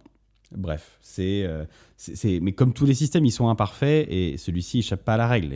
Et ça reste un système qui fonctionne et qui arrive à faire ce qu'il veut faire. Mais je partage ton côté un peu frustration de... T'as l'impression que c'est un système prétexte et tu pourrais presque, et des fois c'est presque arrivé en certaines parties, de jouer, pas en s'en foutant du système, mais finalement... en fait, comme la narration est devenue plus importante dans ce jeu-là, il y a un côté t'avances malgré le système. Et c'est ça, t'avances malgré le système. C'est un peu ça que ça fait parfois. Ouais, mais je suis d'accord. En fait, moi, on m'avait un peu vendu ça en mode genre, ça révolutionne la pratique de Cthulhu. Ça met aux oubliettes le vieux système de Cthulhu. Internet, hein, comme d'habitude. Internet me parle. Et en fait, je trouve pas. En fait, je trouve qu'il y a beaucoup de choses qui sont dans le bon sens, notamment cette histoire d'avancer malgré. Moi, je trouve ça bien dans du Cthulhu que tu ne puisses pas être bloqué par un manque d'indices ou parce que tu as raté ton jet, tu vois. C'est vrai que ne pas réussir son TOC, enfin son trouver objet caché, avec un côté le MJ qui te dit alors on va faire une campagne, on va faire un scénario en 3 actes. En revanche, s'il n'y a pas au moins 2 personnages qui m'ont mis plus de 70% en TOC, on va pas pouvoir jouer. Et c'est vrai qu'ils se sont affranchis de ce truc-là en disant mais en fait si tu rates c'est pas grave. Et puis il y a le côté, dans le système de Cthulhu, tu as un système qui te permet de contourner ça et qui te permet de, quand vraiment ils sont bloqués, de les débloquer. Mais je trouve ça plus élégant de dire, en fait, ils peuvent pas vraiment être bloqués, etc. Maintenant, ils vont réussir avec conséquence. C'est ça, dans les nouveaux scénarios maintenant qui sont écrits, Cthulhu, c'est rare qu'il y ait vraiment une limite en mode genre, si ça ils le trouvent pas, c'est fini.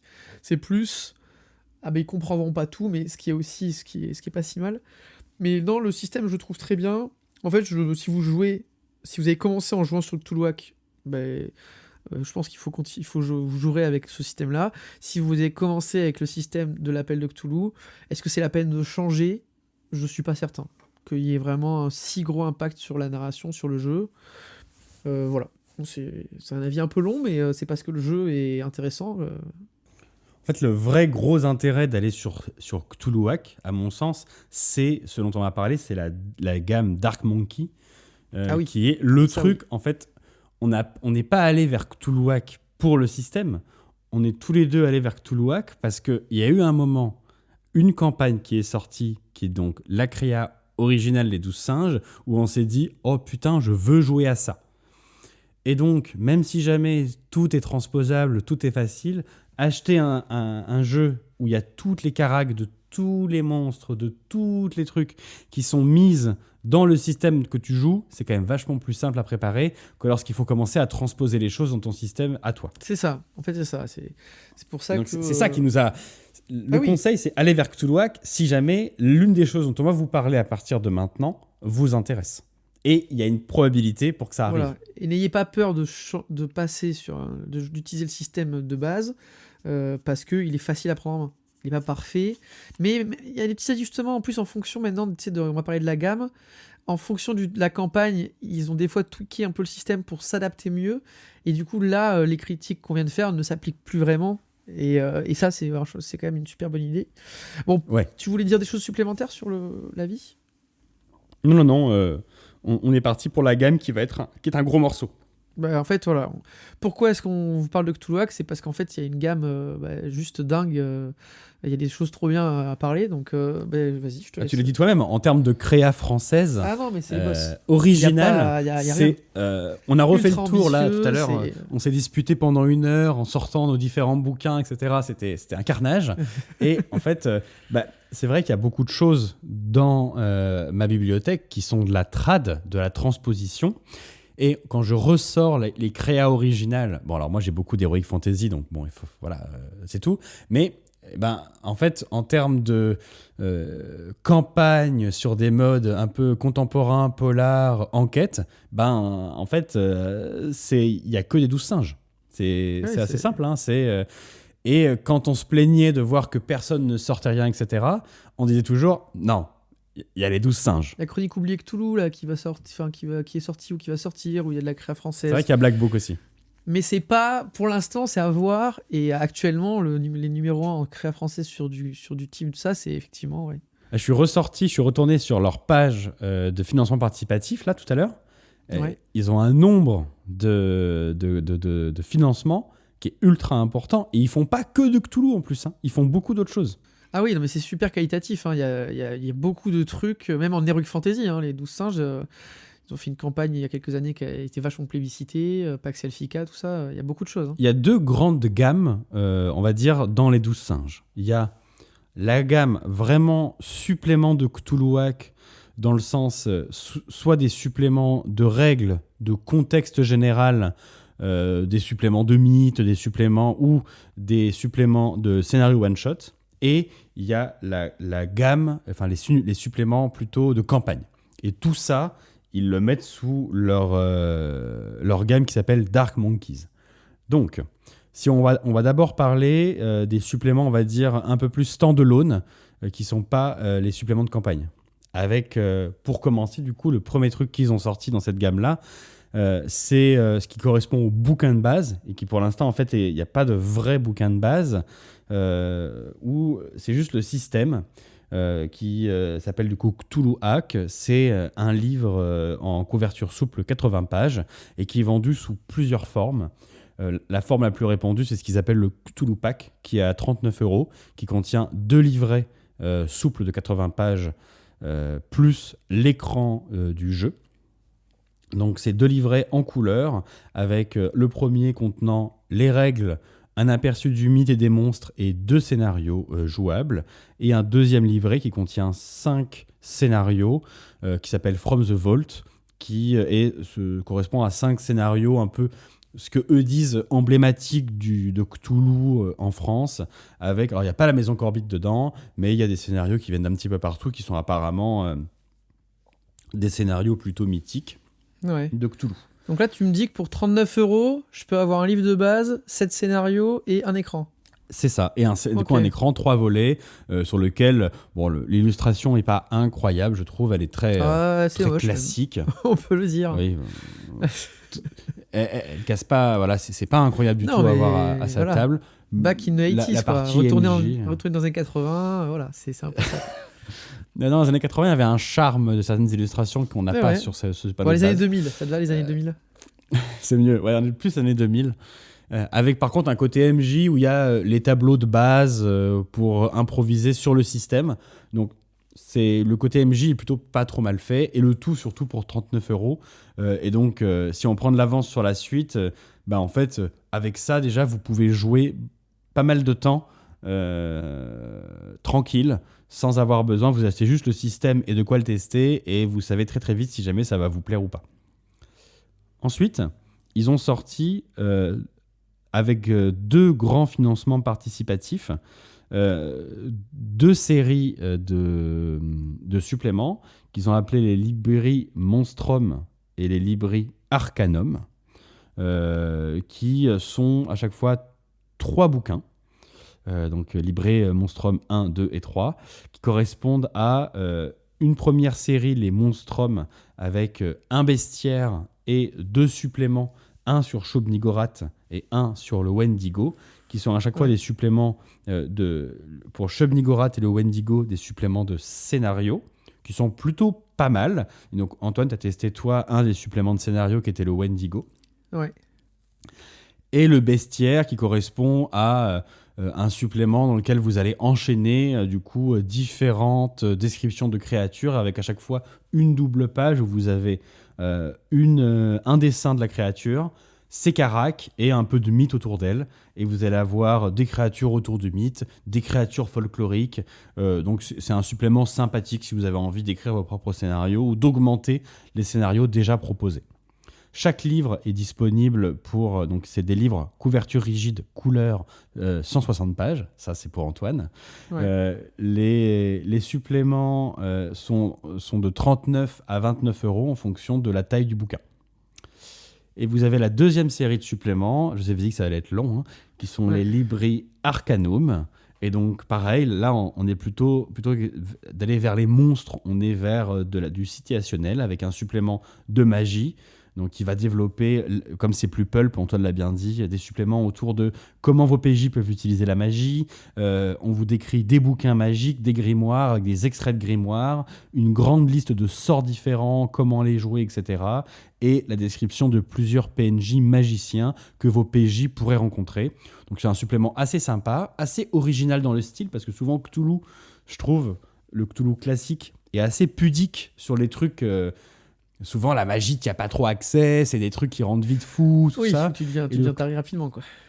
Le Cthulhuac a un côté, on s'en bat les couilles, on y va, et tu peux devenir...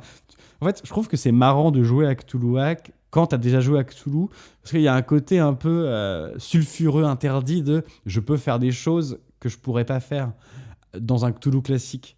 Un peu comme un pulp Cthulhu, en fait. Mais... tout en étant aussi un Cthulhu normal. Donc, je sais pas, une espèce de mélange des genres un peu spécial qui fait que tu as des suppléments comme ça où tu as des sorts magiques délirants, quoi. Enfin, qui sont décrits et que tes PJ peuvent jouer. Donc, un supplément magie, donc à chaque fois, c'est 160 pages, couleur, couverture rigide, qui coûte 39 €. Un supplément sur les différents cultes qui existent dans l'univers de Cthulhu et un supplément sur ce qui s'appelle Cabal avec aussi du coup des scénarios à l'intérieur autour de l'univers de Cthulhu. Ouais. Bon, ensuite, il y a en termes de un peu goodies, tu as les cartes. Je sais pas le prix, c'est combien le paquet de cartes? 10 €? Alors du coup, il y a 2 cartes qui sont des aides de jeu, qui sont de 10 ou 15 €, j'ai un doute. En gros, il y a un paquet de cartes pour aider à tirer pas les folies, mais les conséquences. Il y a 2 cartes, il y a les contre-coups, qui sont effectivement ce que tu viens de dire, qui servent à tirer les conséquences de blessures, physiques, de blessures magiques et de folie. Qui sont plutôt bien faites et que j'ai pas mal utilisées en jeu, qui apportent un peu de sel à la table parce qu'elles apportent surtout sur le côté dégâts, blessures, type de blessure et type de folie, beaucoup de diversité par rapport aux tables de jet qui sont assez réduites. Voilà. Il y a des dés. Un set de dés. Voilà. 6 dés à 19 €. Voilà. Plus de 3 € le dé. Ça fait plaisir. Ils sont assez lambda. En vrai, la seule truc qu'ils peuvent apporter, si vraiment vous avez envie de les prendre, c'est que les dés de ressources, donc le D4, le D6, le D8 et le D12, auront des phases particulières pour le 1 et le 2. Et donc, il y aura plus de visuels à la table quand vos PJ vont tirer leurs dés. À part ça, ce sont des sets de dés normaux. Classique, ouais. Ok. Ensuite, il y a des. Et juste dans la série des ouais. Libris, il y en a Ouais. un qui est en train de sortir, qui a eu un financement participatif en début d'année, qui sont les Libris Mondorum. Et du coup, ils continuent leur gamme. Ils ont fait les monstres et les grandes créatures de Cthulhu. Ils ont fait les cultes et la magie. Et là, du coup, ils sortent les mondes un peu bizarres avec, du coup, 3 suppléments. Un sur les mondes engloutis, un sur les mondes Contrées du chthoniens rêve. et un sur les contrées du rêve. Où ils partent vraiment avec un côté pulp où vous allez pouvoir explorer des trucs qui sont normalement complètement inaccessibles. Ça existe dans le Cthulhu classique, mais vous n'êtes pas censé y foutre les pieds. Donc ils continuent dans ce mode-là et ça devrait sortir bientôt. Les PDF des mondes chthoniens viennent de sortir là, au mois de janvier. Et puis il y a les aides de jeu, vous pouvez avoir différentes aides de jeu pour 10 €, enfin vous avez plein de petites choses comme ça. Et ensuite il y a surtout la partie de la gamme qui nous intéresse, c'est la partie Dark Monkeys. Alors tout ça fait partie de Dark Monkeys. Hein. Oui, en fait Si tu Dark Monkeys, regardes, il y a tout dedans, il y a aussi Cthulhuac, mais on va step back de Cthulhuac et on va regarder un peu qu'est-ce qu'il y a d'autre dans cette gamme Dark Monkeys. c'est le truc qui t'a attiré vers Cthulhuac en fait. Sans ça, honnêtement, sans ce dont on va vous parler maintenant, pour moi, Cthulhuac a beaucoup moins d'intérêt. Ah oui. Si vous enlevez, si ces trucs-là n'étaient pas sortis, alors après, tu pourrais me dire, si jamais Berlin, qui est une campagne, n'était pas sorti dans Cthulhu, ou les campagnes de Cthulhu n'étaient pas sorties dans Cthulhu, ça n'aurait pas d'intérêt. Ce qui est vrai. Mais c'est vraiment ces campagnes-là qui sont les pièces majeures de cette gamme. Alors pour commencer, on va parler de l'affaire de Luz, qui est la première vraie campagne à être sortie, qui est en rupture de stock actuellement. Alors, je sais pas s'il y a un reprint de prévu à un moment. Elle se chope encore en boutique. Elle est pas très. Tu peux plus. Non, pas sur leur site en tout cas. Elle coûte habituellement moins de 100 €. Le prix est variable en fonction des boutiques. Dans les packs, habituellement, vous avez le livre de la campagne, le pack et le pack deck de jeu, plus souvent les fiches personnages, parce qu'il y a des personnages prétirés pour l'affaire de Luz, et les fiches personnages sont sous forme de passeport. Et donc, normalement, vous avez dans le pack, qui était le pack du Kickstarter, enfin du Game on Tabletop, l'ensemble de ces choses-là, plus quelques personnages, si vous voulez créer le vôtre. En gros, le livre de base, techniquement, il est censé être proposé à 50 €. Le livre de l'affaire de Luz, donc c'est une couverture rigide, pas mal de pages. C'est assez gros, hein, tu me l'avais montré. C'est 320 pages. Donc, c'est ça, en couleur, une maquette relativement classique. C'est plus du pulp Cthulhu en termes d'ambiance. Ça part vraiment dans tous les sens. Donc c'est très sombre, mais en même temps, alors je voudrais pas spoiler cette campagne pour les gens qui voudraient la jouer, mais si vous avez envie de jouer une série d'Indiana Jones avec du voyage dans les années 20, des pouvoirs magiques et des choses un petit peu... comment dire, il y a presque du fantastique à l'intérieur. Cette campagne est faite pour vous. Il y a un côté... les méchants sont très méchants, avec des plans diaboliques, et les gentils sont très gentils. Il y a des pouvoirs magiques. Enfin, c'est exubérant. Il y a un côté défouloir quand tu as fait des campagnes de Cthulhu plus sombres, où il y a tout ça, mais en même temps, il y a un côté plus déprimant qu'il n'y a pas dans l'affaire de Luz. Par contre, contrairement aux autres campagnes qui vont sortir après, où le système est quasiment rappelé en entier, et vous n'avez même pas besoin, c'est le cas des Encagés où il y a tout dedans. Dans l'affaire de Luz, il n'y a aucune description du système. Vous avez besoin du livret Cthulhuac pour pouvoir jouer avec. Là où dans les autres systèmes, en fait, il y a un rappel précis qui vous permet quasiment de jouer sans avoir besoin d'acheter Cthulhuac. Ok, donc ça, c'est l'affaire de Luz. Donc ça a été financé en novembre 2019 pour 40 000 €. Ah, c'est pas mal quand même. Tu verras, il y a un step-up, j'ai refait le point là-dessus, il y a un step-up à un moment où ils doublent leur financement. Oh, j'ai pas trop de... Wait for it. Ensuite, il y a eu Rouge de la Ware. Rouge de la Ware, c'est des scénarios avec un contexte. Donc je crois que c'est Philadelphia, si je dis pas de bêtises, c'est à Philadelphie et Camden. Et c'est et ça se passe dans ces villes-là. Il y a tout un supplément de contexte et il y a 2 gros scénarios. Et je crois qu'il y a aussi une campagne qui est en cours, qui va être soit qui est en cours d'écriture, soit qui va sortir. Mais actuellement, c'était voilà. Rouge de la Weir, c'est 2 scénarios plus un supplément de contexte. C'est un bouquin qui fait à peu près 112 pages, rigide, et qui est pour 29€. Et c'est un style un peu Seven, on peut dire. Ensuite, il y a le premier truc dont on a entendu parler lorsque on a entendu parler de Cthulhuac. Ah oui, Antoine disait... Avant qu'on passe là-dessus, je te coupe, parce que j'avais oublié. Donc il y a eu Rouge, c'est ça, il y a eu Rouge de la Weir. Et ensuite, il y a eu une campagne pour Rouge de la Weir qui s'appelle le 6e Sceau, qui est sortie. Et il y a les affaires connexes qui sont des suppléments pour Rouge de la Weir également, qui sont un supplément de nouveaux scénarios. Est-ce que rien ne doit sortir maintenant de nouveau, à nouveau? Il y a encore un truc qui doit sortir? Non, je crois... Non, je me suis trompé. Tu pensais au 6e Sceau. En gros, Rouge de la Weir, c'est un supplément de contexte, plus une campagne. Et du coup, ça veut dire que vous pouvez jouer la campagne dans un univers qui est l'univers de Rouge de la Weir aux États-Unis, où vous jouez un flic. Et en plus de ça, si vous n'en avez pas assez, il y a en plus de ça des scénarios qui sont sortis pour poursuivre un peu le lore du monde, quoi. C'est ça, parce qu'en fait, le bouquin Rouge de la Weir, c'est contexte et 2 scénars. Pas une campagne, et c'est le 6e Sceau qui est la campagne pour Rouge de la Weir. Et t'as les affaires connexes. Donc en gros, c'est 29€ la campagne, 19€ les affaires, et 39€ Rouge de la Weir. Donc voilà. Et ça c'est trouvable assez facilement, et en plus de ça, à partir de Rouge de la Weir, ils ont sur commencé à numériser les choses, et donc vous pouvez acheter des packs Foundry pour pouvoir jouer en ligne là-dessus, ce qui n'était pas encore disponible pour l'affaire de Luz et n'est pas prévu en tout cas pour l'instant.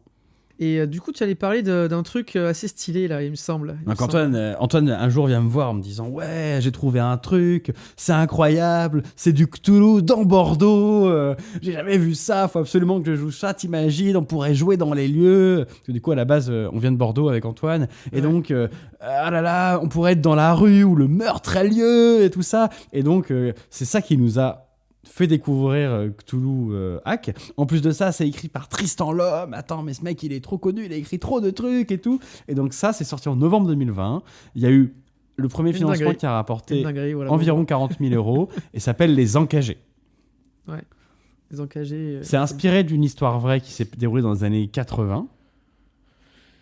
80-90, et du coup vous allez jouer une enquête policière à la sauce, tu l'as très bien dit la dernière fois, Les Rivières Pourpres, extrêmement glauque, extrêmement noir. Moi je l'ai pas mal lu, ça aborde des sujets un peu lourds, hein. Il y a un des personnages joué par un des joueurs qui est un flic raciste, avec un autre personnage qui est un personnage racisé. C'est des gendarmes. C'est des gendarmes, oui, pardon. Il me semble. Donc vous jouez des officiers d'OPJ, enfin pas d'OPJ du coup, de gendarmerie, avec parfois des personnages un peu clichés, hein. Il y en a un, c'est clairement un flic de 50 ans, bedonnant, moustachu, qui parle comme dans les séries policières. Il y a une petite ambiance un peu quotidienne, avec quelque chose qui va s'installer de plus en plus glauque dedans. Et ça aborde des sujets durs, violents. Ça va aborder des sujets frontaux avec du viol, de la violence crue, et des conflits entre personnages, du racisme. Et c'est une vraie enquête policière contemporaine. Ça se passe en 2013. Avec vraiment une enquête qui est difficile.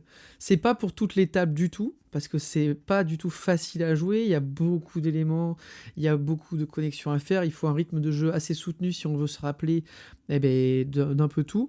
Il y a beaucoup de choses qui ont été faites. Le système a été un peu revu. Je crois qu'il a été même encore simplifié. Alors du coup, j'ai pu le relire. J'ai pu le relire justement, et c'est basiquement le même système, dans le sens où vous avez les jets de sauvegarde, les jets de ressources, ce sont les mêmes, et ils viennent rajouter des systèmes spécifiques à la police et à l'environnement d'enquête, où globalement vous allez avoir une mécanisation du système de bavure. Donc on voit vers où va le jeu.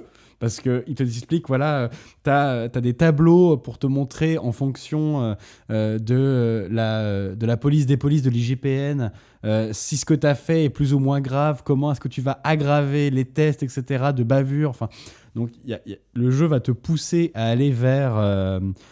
si jamais tu fais quelque chose de mal, comment tu vas le cacher et comment tu vas être poursuivi ensuite par la police des polices par rapport à ce que tu as fait. Et il y a aussi une mécanisation du système social pour accélérer l'enquête dans la police dans la police scientifique, etc. Donc il y a vraiment une mécanisation du fonctionnement de la police et qui va te pousser vers la bavure. Donc il y a quand même un message dans le jeu, je trouve, avec un côté... C'est un gros coffret. Ça coûte 120 €. Alors, il y a beaucoup de choses dedans, hein. Il y a un livre de campagne grand format de plus de 300 pages en couleur. Il y a les 5 dossiers de pré-tirés, un agenda de couleur. suivi.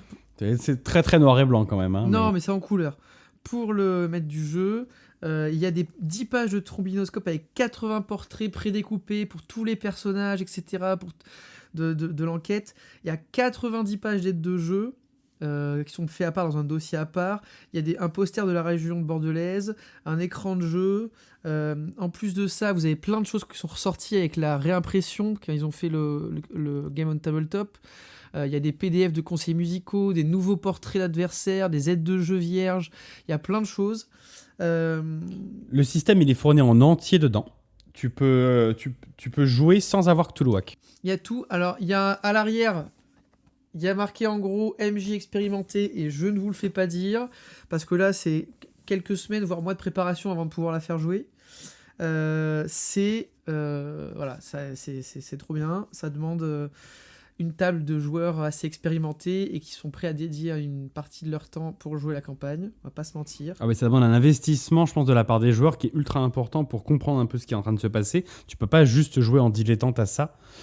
Et en plus de ça, il y a un truc un peu cool qu'ils ont fait qu'une fois, ça n'a pas été refait après, c'est ce qu'ils appellent les hors procédures, qui sont des espèces de moments d'enquête un peu à part. Je ne veux pas en dire trop parce que s'il y a des joueurs, des futurs des encagés, mais qui peuvent vous permettre de jouer à d'autres ambiances par moment ou de tester l'ambiance avec vos joueurs avant de commencer. Donc il y a vraiment tout. Et puis même, c'est des scénarios annexes, mais qui peuvent avoir un sens au final dans la campagne, et bout à bout, etc. En sachant que c'est une campagne qui est reconnue pour pouvoir être jouée comme du Cthulhu, mais qui peut être jouée comme une campagne policière sans avoir de mythe. C'est-à-dire que c'est pensé pour, si vous voulez retirer le surnaturel, vous pouvez. Et voilà, ça commence le 9 mai 2013, des gendarmes, il vient d'avoir un incendie probablement criminel, qui s'est déclaré au rez-de-chaussée d'une maison dans la banlieue bordelaise, aux alentours de Libourne, pour ceux qui connaissent. Et des corps ont été retrouvés. Le problème, ces corps, ils ont été retrouvés au premier étage, alors que c'est le rez-de-chaussée qui a brûlé, et ils sont criblés de balles. Voilà, ça commence comme ça, et ça, c'est des heures de plaisir. Donc, voilà, si jamais j'avais une seule... on va pas enterrer celle qui arrive ensuite, mais... c'est probablement l'un des meilleurs trucs qu'ils ont sorti dans cette gamme. Hein. En termes de qualité, d'ambition. C'est un truc... c'est tellement énorme que t'as peur d'y jouer. Et ça fait peur, on va pas se mentir. Hein. Mais t'as envie, ça fait très très peur. Oui. Moi, je suis en train de motiver mon groupe. Hein. Si j'arrive à... On continue... on est parti sur un autre jeu, là, mais si on continue, dans 1 ou 2 ans, on va jouer à ça, c'est sûr. Moi, je pense que le jour où je masterise les encagés, il faut pas que je sois le seul maître du jeu en même temps à le faire. Il faut faire un groupe de parole, tu vois, parce que sinon... il faut faire un groupe de parole pour discuter des problèmes. Donc les encagés, vraiment... Et en plus, c'est un des rares, contrairement à Deleuze ou quelque chose comme ça, en fait, à chaque fois qu'ils font un financement participatif, il y a la possibilité... Vous faites pas avoir... Sur plein de sites, ils sont vendus hors de prix. Les encagés, parce qu'ils sont difficiles à trouver, ils n'ont pas été édités de manière importante à chaque fois. À chaque fois que Cthulhuac fait un financement participatif, et c'est très régulier, de y avoir un financement Cthulhuac tous les 6 mois à peu près. Hein. Si vous regardez régulièrement avec les différentes sorties qu'ils font, il y a la possibilité de recommander les encagés et de faire votre marché dans ce que vous voulez. À chaque fois que les 12 singes font un financement. Actuellement, il est en ligne. Hein. Et quand ce podcast sortira, si vous voulez ce jeu, il est actuellement commandable Sur les 9 12 singes directement, ouais. sur les 12 singes directement. Donc, allez-y, ne vous faites pas avoir. Ne l'achetez pas hors de prix sur un site d'enchères par des personnes peu scrupuleuses qui vous vendent ça très très cher. Sachez que c'est régulièrement réédité par, Ouais. par les 12 singes. Donc ça, c'est Bref. les encagés. Ensuite, il y a eu la ville en jaune. Et c'est là qu'il y a un tournant qui se passe où ils se Ouais. mettent à doubler. Moi, je pense que c'est post-Cthulhu, un post les encagés en fait. Ils sortent les encagés, ça devient incroyable. Les gens disent c'est fantastique ce qu'ils sont en train de faire. Et à partir de là, c'est 90 000 € de financement. Oui, on n'a pas dit les encagés, c'est prix Rollist 2021 et l'Unif d'or 2021 de la meilleure campagne. Jeu de l'année, etc. Donc, pas mal. Incroyable. Donc, Strasbourg, enfin, la ville en jaune, 90 000 €. Ça se passe à Strasbourg.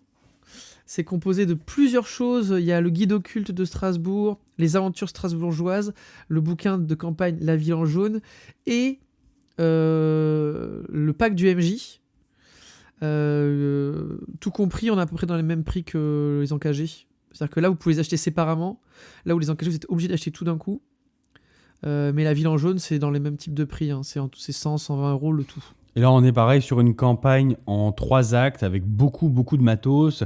Vous achetez encore une fois un bac à sable dans lequel on fait un gros scénario. Ça se passe dans la période historique préférée d'Antoine, qui sont les années 20.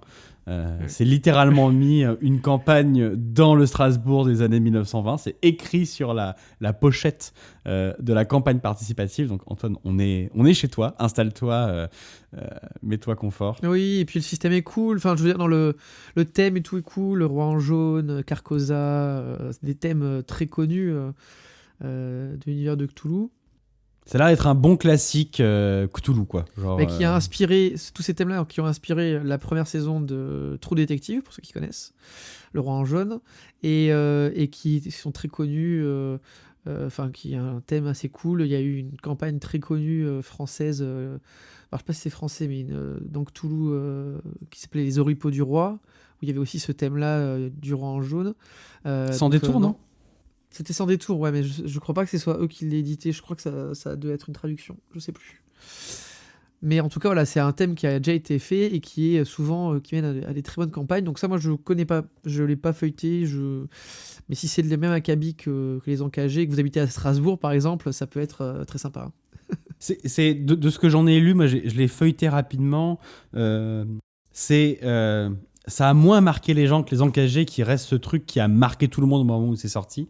Mais ça a l'air vraiment d'être le truc qui revient sur un espèce de classique Cthulhu dans l'ambiance, où c'est pas délirant comme l'affaire de Luz, qui est complètement pulp et complètement barré et parfois too much, mais faut aimer. Et c'est pas la glauquance, la dépression ultime qu'est les encagés, où c'est pas doux amer, c'est juste amer. Ouais. C'est quelque chose d'un peu plus dans l'esprit des scénarios de Cthulhu qui sortent maintenant, un peu plus proche, et ça va aussi avec le petit Plus copain classique, qui est sorti et que tu attends aujourd'hui. Ah, mais effectivement, je dois recevoir aujourd'hui la dernière campagne en date des 12 singes, qui est La Lisière. La Lisière, c'est une campagne de Cthulhu classique qui se passe en 1920, mais qui se passe à Salem, dans la ville des sorcières, voilà, côté d'Arkham, toujours, cette la fameuse ville imaginaire, mais que tout le monde connaît. Et voilà, c'est un gros c'est un gros coffret avec, pareil, il y a le guide de Salem, il y a les intrigues transverses, il y a et il y a je crois qu'il y a 3 ou 4 bouquins. Attends, je vais te dire exactement parce que j'ai là. Mais c'est un gros projet. Ça a eu beaucoup de succès, je crois. Hein. Je sais plus Oui, ça a été pledgé pour 90 000. Ouais, Donc, ça a à très bien partir marché. de la ville en jaune, en fait, il y a un step-up où ils ont doublé leur nombre de souscripteurs. Ils ont pas, les pledges ont un peu monté en prix, mais on voit bien que l'ambition a monté et le public a suivi avec maintenant des campagnes qui font systématiquement juste en dessous de 100 000 euros de financement. Donc, ça commence à être des grosses campagnes pour les 12 singes. Bah, pour une campagne, c'est bien, hein. Et en plus là, donc, c'est-à-dire que ça fait plus que des jeux de base de certains autres éditeurs, hein. Donc, dans la lisière, vous avez le guide de Salem, le livre de campagne, les aventures à Salem avec 4 scénarios supplémentaires, le pack du meneur de jeu, des pochettes d'aide de jeu, le guide pratique de Salem, qui est une espèce de mini-guide touristique que vous pouvez donner à vos joueurs pour qu'ils se mettent dans l'ambiance, etc. de l'époque. Un trombinoscope prédécoupé, un écran 3 volets, des livrets de personnages vierges et 3 posters grand format qui détaillent Salem et ses environs. Je vais pas spoiler, mais c'est un scénario qui est ultra ambitieux en termes d'histoire. Et moi, c'est ça qui m'a fait direct pledge. C'est qu'en fait, j'ai trouvé que le scénar et ce qu'il proposait en termes de péripéties, etc., était trop bien. Et il avait l'air trop cool à faire jouer à des joueurs. Avec plein d'éléments de surprise et de choses qu'on n'a pas forcément, c'est pas qu'on n'a pas l'habitude, mais qui ont l'air d'être super bien amenés. Donc voilà, je dois le recevoir aujourd'hui. J'ai feuilleté un peu les PDF et ça a l'air de tenir toutes ses promesses. Avec une petite step-up en termes de pagination et de maquette. Donc, alors, je vous dis pas qu'on est sur quelque chose de transcendant, hein, mais par rapport à ce qu'ils ont fait au début, on voit que c'est, voilà, on est plus sur quelque chose qui se rapproche par exemple du Cabinet des Murmures en termes de maquette et qui est très lisible, qui est agréable à lire et qui est assez joli, quoi. Et va sortir, mais n'est pas encore sorti, a été financé il y a peu de temps, la dernière grosse campagne en date pour eux, qui est Cthulhu Ténébris. Pareil, un bon succès, parce qu'ils ont fait à peu près 80 000 euros de financement. Et là, ils repartent. On va dire qu'avec La Lisière et La Ville en jaune, ils étaient partis sur des setups beaucoup plus classiques en termes de Cthulhu. Ouais. Là où avec l'affaire de Luz, Rouge de la Ware et les Encagés, ils étaient quand même sur des setups très particuliers, très à côté du classique qu'on retrouvait d'habitude dans les aventures de Cthulhu, où c'était de l'enquête, mais en fait, il y a un côté, le film policier contemporain ou le pulp complètement délirant, il n'y en avait pas tant que ça. Là où des scénarios comme La Ville en jaune ou La Lisière des campagnes, sur toute la gamme Sans détour ou même sur la gamme Cthulhu classique de Edge, on a des choses qui se rapprochent de ce genre de setting. Ils sont là, avec leur dernier truc, ils sont repartis sur quelque chose de plus original, puisqu'ils proposent de jouer du Cthulhu dans un setup, une campagne J'attends de voir ça. dans le Moyen-Âge, Ça où on donne repart sur de la magie. Il y a de nouveau une espèce d'ambiance beaucoup plus originale que ce qu'ils avaient proposé là dans les 2 derniers scénarios, et donc qui a été là financé il y a quelques mois et qui sortira courant de cette année. 82 000 euros, je crois, hein. C'est pas mal, hein. Et ouais, ça avait l'air d'être un peu un mix avec... Enfin, il y avait une petite approche Heroic Fantasy, quoi. Enfin, je sais pas comment dire. Mais ouais. Et là, dans ce qu'ils ont montré en termes de graphisme, les illustrations ont l'air jolies. On n'a pas encore vu à quoi ressemblait la maquette, mais pareil, ça a l'air effectivement... Antoine, il a insisté là-dessus parce qu'en gros, avant qu'on commence, moi, ce que je disais, c'est que je trouvais que Les 12 Singes, c'était un des éditeurs français qui faisait de la publi originale les plus prometteurs, qui arrêtait pas de monter. Quand personne ne sortait rien, eux, ils sortent de la créa originale.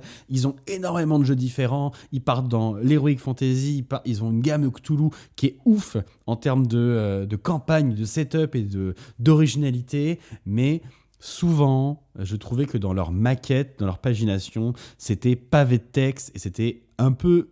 C'est pas des bouquins qui sont plaisants à lire par leur forme. Le fond est cool, mais la forme, des fois, est austère. Et typiquement, les Encagés... Antoine disait c'est du couleur, mais en fait c'est très noir et blanc parce que c'est en mode la pagination nous l'ont fait en mode dossier de flic, donc forcément c'est des pages de texte avec des dossiers craft et c'est pas fou. Et c'est vrai que je le reconnais, il y a une petite évolution avec de plus en plus d'illustrations au fur et à mesure du temps qui arrive. Ça reste à mon goût, c'est très subjectif, encore en dessous de ce qui est proposé par d'autres C'est éditeurs français. C'est pas du Mir. Voilà, on va dire. Voilà, on vous dit pas que non, c'est c'est Mir. pas du Mir. Voilà. C'est pas. Même avec Antoine, on a joué à Chronique d'un vampire millénaire, qui est un joueur d'un seul homme et qui arrive à faire une maquette bien au-dessus de ce que peut proposer les 12 singes. Et je trouve que c'est leur seule faiblesse. C'est pour ça que je suis un peu salé sur ce truc-là. C'est que je trouve que c'est genre le fleuron de l'édition de jeux de rôle français original. Et il step pas en termes de DA. Et ça, moi, ça me frustre un peu. Parce qu'il pourrait être au-dessus du game, quoi. Alors, c'est sûr qu'au-dessus de Free League, c'est compliqué. Je comprends. Il n'y a pas de problème. Il ne faut pas avoir de complexe, les gars. Il n'y a pas de souci. Mais voilà, en production francophone, franchement, c'est ouf ce qu'ils font. Et c'est dommage que la maquette soit pas plus... Je ne veux pas dire plus travaillée, parce que c'est bossé. C'est pas ça le problème. Je trouve que des fois, il y a des ambiances un peu old school qui... À la Sans Détour, quoi. Ça fait un peu à la Sans Détour au début. Mais je trouve c'est pour ça, je trouve que dans les nouveaux... Tout Tenebris, probablement, on l'a pas vu, mais dans la lisière, il y a vraiment un progrès sur la maquette, les illustrations. Ça fait plus récent, ça fait plus moderne. Alors que dans les trucs type les premiers bouquins Cthulhuac, etc., il y avait ce côté un peu... les Encagés, pas vraiment. C'est juste que dans Encagés, il y a un parti pris qui plaît pas à tout le monde en termes de DA, mais il y a un vrai parti pris. Mais je trouve que... il te plaît pas et il me plaît pas. Donc, non, on peut dire qu'il plaît... Mais il y a pas... ça fait pas penser à Sans Détour. Là où, par contre, Cthulhuac, les premiers bouquins, on était plus dans ce délire-là, les photos... finalement peu de photos, finalement pas vraiment beaucoup d'illustrations, enfin moins, mais je trouve que là j'ai parcouru le PDF de la lisière et ça a l'air très joli et je trouve que il y a vraiment un step up, donc je tenais à les féliciter et vraiment voilà. Donc comme vous pouvez le constater, la gamme est énorme et elle est en plus relativement incroyable. Il n'y a pas beaucoup de jeux qui ont autant de campagnes d'une qualité aussi vénère que ça. Ah oui, non, là il y a des... Ouais. Et en plus, les 12 singes, ils sont bons partout, quoi. Ils ont sorti la campagne Heroic Fantasy originale française des 5 dernières années, qui a gagné tous les prix de partout. Ils sortent des campagnes de Cthulhu qui sont top. Donc non, en termes de créa, c'est vraiment génial. Alors, conseiller, qu'est-ce qu'il faut conseiller, là ? Moi, je sais pas quoi vous dire. Si, c'est simple. Si, c'est simple. Je pense... casser le PEL, voilà, c'est tout. Qu'est-ce que je voulais que je vous dise. En vrai, si vous voulez être sûr de vous, ce que vous faites, c'est... vous allez dès maintenant sur Game On et vous regardez ce qui vous plaît, parce que vous pouvez quasiment tout commander depuis soit leur financement, soit leur site. Si vous avez peur, vous prenez que le Cthulhu Hack Pack, et pour 40 balles, vous avez de quoi jouer plein de scénarios. Franchement, c'est quand même une dinguerie. 39 € et vous avez tout ce qu'il faut pour jouer du Cthulhu. 7 scénarios, c'est beaucoup. Alors oui, et je vais le dire, c'est pas du tout... Enfin, vous n'avez pas un beau bouquin comme on peut avoir dans l'ADC pour 50-60 balles où le bouquin est magnifique, etc. Mais bon. Après, ils sont en train de sortir leur édition définitive maintenant. Peut-être qu'elle va être magnifique. On sait jamais. Mais bon, j'y crois pas trop. Eh oui, non. Effectivement, moi non plus. Mais par contre, en fait, le vrai intérêt de ce jeu, et pour moi, la seule chose, c'est aller vers Cthulhuac uniquement si vous voulez jouer sur l'une des campagnes qu'on vient de vous proposer. Vous voulez faire une campagne complètement nawak qui utilise tous les tropes de Cthulhu, tous les clichés, mais pour s'amuser avec et vous marrer avec vos joueurs pour faire de l'horreur un peu drôle, vous partez sur l'affaire Deleuze et elle se trouve encore, et vraiment elle est très très drôle à faire jouer.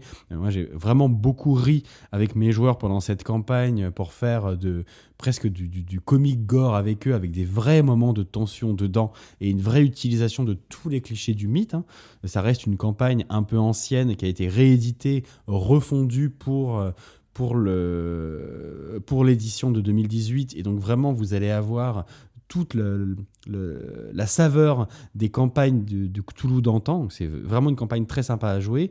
Vous voulez faire du Seven, vous avez soit le Rouge de la Ware, soit les Encagés pour vraiment une version ultra sombre. Et ensuite, vous voulez faire du Cthulhu classique développé.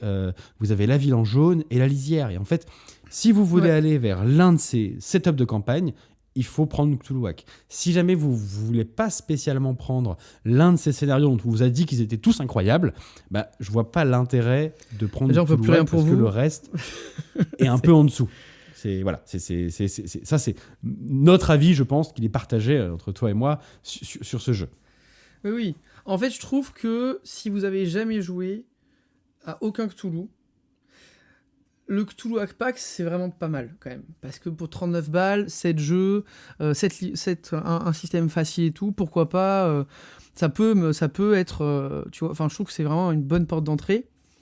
Nous, ce que tu dis, hein, je répète, hein, mais la beauté de la gamme, elle vient dans les add-ons, quoi. Elle vient dans les différentes campagnes qui sont pas données, hein. C'est un prix, voilà. La campagne, elle est aux alentours entre 80 à 120 € à peu près pour toutes les campagnes, si on veut toutes les aides de jeu, etc. imprimées. C'est pas forcément nécessaire, mais bon, c'est vrai qu'avoir les aides de jeu, tout ça, c'est un plus. Après, c'est pour jouer 1 an, voire plus. Non, mais c'est sûr. Tu prends les encagés, en fait, t'as 2 ans de jeu avec 1 à 2 sessions par mois. Facile. Donc, non, mais c'est sûr, et je suis d'accord. Et ça les vaut, et il n'y a aucun souci là-dessus, et c'est pas le problème du tarif, c'est juste que voilà, c'est pas donné, il y a des gens qui peuvent pas se le permettre. Donc, mais à ce prix-là, vous avez une campagne clé en main avec toutes les aides de jeu en super qualité, un écran, tout, enfin, il y a tout, et c'est quand même bien plus au-dessus de ce que beaucoup proposent, quoi. C'est-à-dire que par exemple là, ils vont sortir une nouvelle campagne qui a l'air trop bien chez les enfants de la peur, enfin Edge Chaosium. Et ça va être 60 € la campagne, et c'est juste le bouquin. Il n'y a pas tout l'à côté, et puis souvent, c'est peut-être pas... Là, vraiment, c'est vraiment top, quoi. C'est vrai qu'en termes d'ambition, à chaque fois, en termes de matos, par rapport aux autres campagnes, même d'autres jeux, et c'est vrai que Berlin, c'était très cool, mais c'est un bouquin. Là, il y a une générosité dans le contenu où on te file beaucoup de trucs en fait pour pouvoir jouer, et avec l'écran, les aides de jeu imprimées, le bouquin de MJ, le bouquin pour les joueurs, le bouquin de découverte. Enfin, tu sens qu'il y a une générosité dans vas-y, prends tout ça et on va jouer, ça va être marrant. Vous avez la campagne, une grosse campagne de 7 scénarios énormes. Vous avez un bouquin avec 4 scénarios supplémentaires. Vous avez un guide de contexte enfin, c'est énorme, quoi. Il y a 3 ou 4 bouquins dans l'offre. Donc non, moi je vous conseille, si vous aimez Cthulhu, c'est généreux, allez-y, quoi. Prenez une campagne qui vous fait kiffer. Y a de tout, et tout est de super qualité, quoi. Voilà, hein. Qu'est-ce que tu dis, on kiffe, quoi. C'est top. C'est top, c'est pas révolutionnaire en termes de système, mais c'est génial. Une gamme française qui vaut le détour, quoi. Ouais. Ah, oh, j'ai le jeu de mots, le mot de papa, quoi. Écoute, je suis fatigué, voilà. C'est ça, quand on dort pas de la nuit, on a le cerveau fatigué, c'est comme ça. Ouais, ça c'est clair. Donc c'est tout, allez-y, foncez, quoi. Ouais, allez-y, on vous conseille, c'est une super gamme, c'est super ambitieux, ça tient toutes ses promesses quand on prend les bouquins d'entre les mains en termes de campagne. Voilà. C'est tout ce qu'on peut dire, hein, c'est trop bien. Une des meilleures créas françaises ces dernières années, quoi, on peut dire, en termes général. C'est clair. Moi, j'ai trop envie de prendre Pax Elfica et de le feuilleter et peut-être de le faire jouer un de ces 4. Ça a l'air génial. C'est juste pas possible en ce moment, mais... Et même pour les gens qui kiffent l'Heroic Fantasy, oui, c'est ça, même pour les gens qui kiffent l'Heroic Fantasy, mais allez-y, ça a l'air dingue, quoi. Et ça, tu vois, à chaque fois, je trouve que c'est intelligent, il y a des thèmes abordés, c'est pas juste une campagne, c'est pas juste boum boum, tu vois. Il y a toujours un truc, Pax Elfica, je sais qu'il y a tout un système d'oppression avec une caste, enfin, ça a l'air cool, quoi. Voilà. On fanboy, là, un peu, là. On a fanboyisé un peu sur la fin, là. On a un peu on n'a pas été... Non. Antoine, le sujet de la prochaine fois, qu'est-ce que ça sera ? Est-ce que ça sera pas encore pire niveau fanboy ? Alors c'est terrible parce qu'en fait c'est tout ce qu'on a dit sur le système de Cthulhu, de Cthulhuac, c'est tout ça mais en mieux. Voilà. On va faire simple. C'est la petite bombe. La critique. Mais non mais c'est la vérité, c'est la petite bombe révélation sur le jeu d'horreur qui est sorti récemment, quoi. Récemment en français. Mais en fait, ce qui est fou, on en reparlera, mais c'est genre c'est un truc de fou, ils réussissent tout ce qu'ils entreprennent. C'est tout, il n'y a pas de... C'est un first strike. J'aurais des grosses critiques à faire sur le jeu, quand même. Je tiens à le dire, il y a Non, quand même t'aurais des des choses qui critiques vont à faire sur le choix du scénario d'intro pas. pour Oui, mais le jeu, qui en écoute, fait, tu reverras. c'est Tu pas en ta critique. reparleras, Vous avez c'est- mal choisi vos scénarios d'intro, les gars, parce que votre Ouais, jeu bah, est c'est parfait dommage, et franchement, le scénario c'est d'intro dommage. vous montre pas à quel point le jeu est parfait. C'est dommage. Moi, j'aimerais bien qu'on me critique comme ça. Non, mais le scénario est cool, mais tu verras que voilà. Et il y a de la créa française en plus. Et ça, c'est beau, ça. Ah, incroyable. Arcane. Donc du coup, on peut annoncer le jeu que ce Spoil. sera ou Oui, ce sera VSN, voilà, c'est bon, ça s'est fait, c'est annoncé. Le prochain épisode, c'est sur VSN. Il faut qu'on finisse. Free League, Arcane. Ouais, non, voilà. On vous dira un super jeu, mais en termes de créa Cthulhu, les gars, des 12 singes, c'est très très Ah solide. oui, voilà. Bon, et ben, écoute, Voilà. c'est parfait. Antoine, merci pour tous ces commentaires et puis on a Ouais. hâte d'écouter le prochain épisode, hein, J'ai évidemment. fanboyisé, comme d'hab. Ah ouais. Comme d'hab. ouais, Même pour toi à la changer. fin, même toi t'étais à la fin, quand même, c'est Ah bien. bah attends, c'est Free League. Moi, tu me dis, viens, Jean, on va jouer à l'épouvanteur. Je fais OK, pas de problème. Oui, Je bonjour, suis c'est Père moi. Grégory. Oui, je suis Grégory. C'est moi. J'ai de la limaille de fer et du sel, beaucoup de sel dans Voilà. mes poches. Beaucoup de sel. Allez, à plus. Allez, bisous.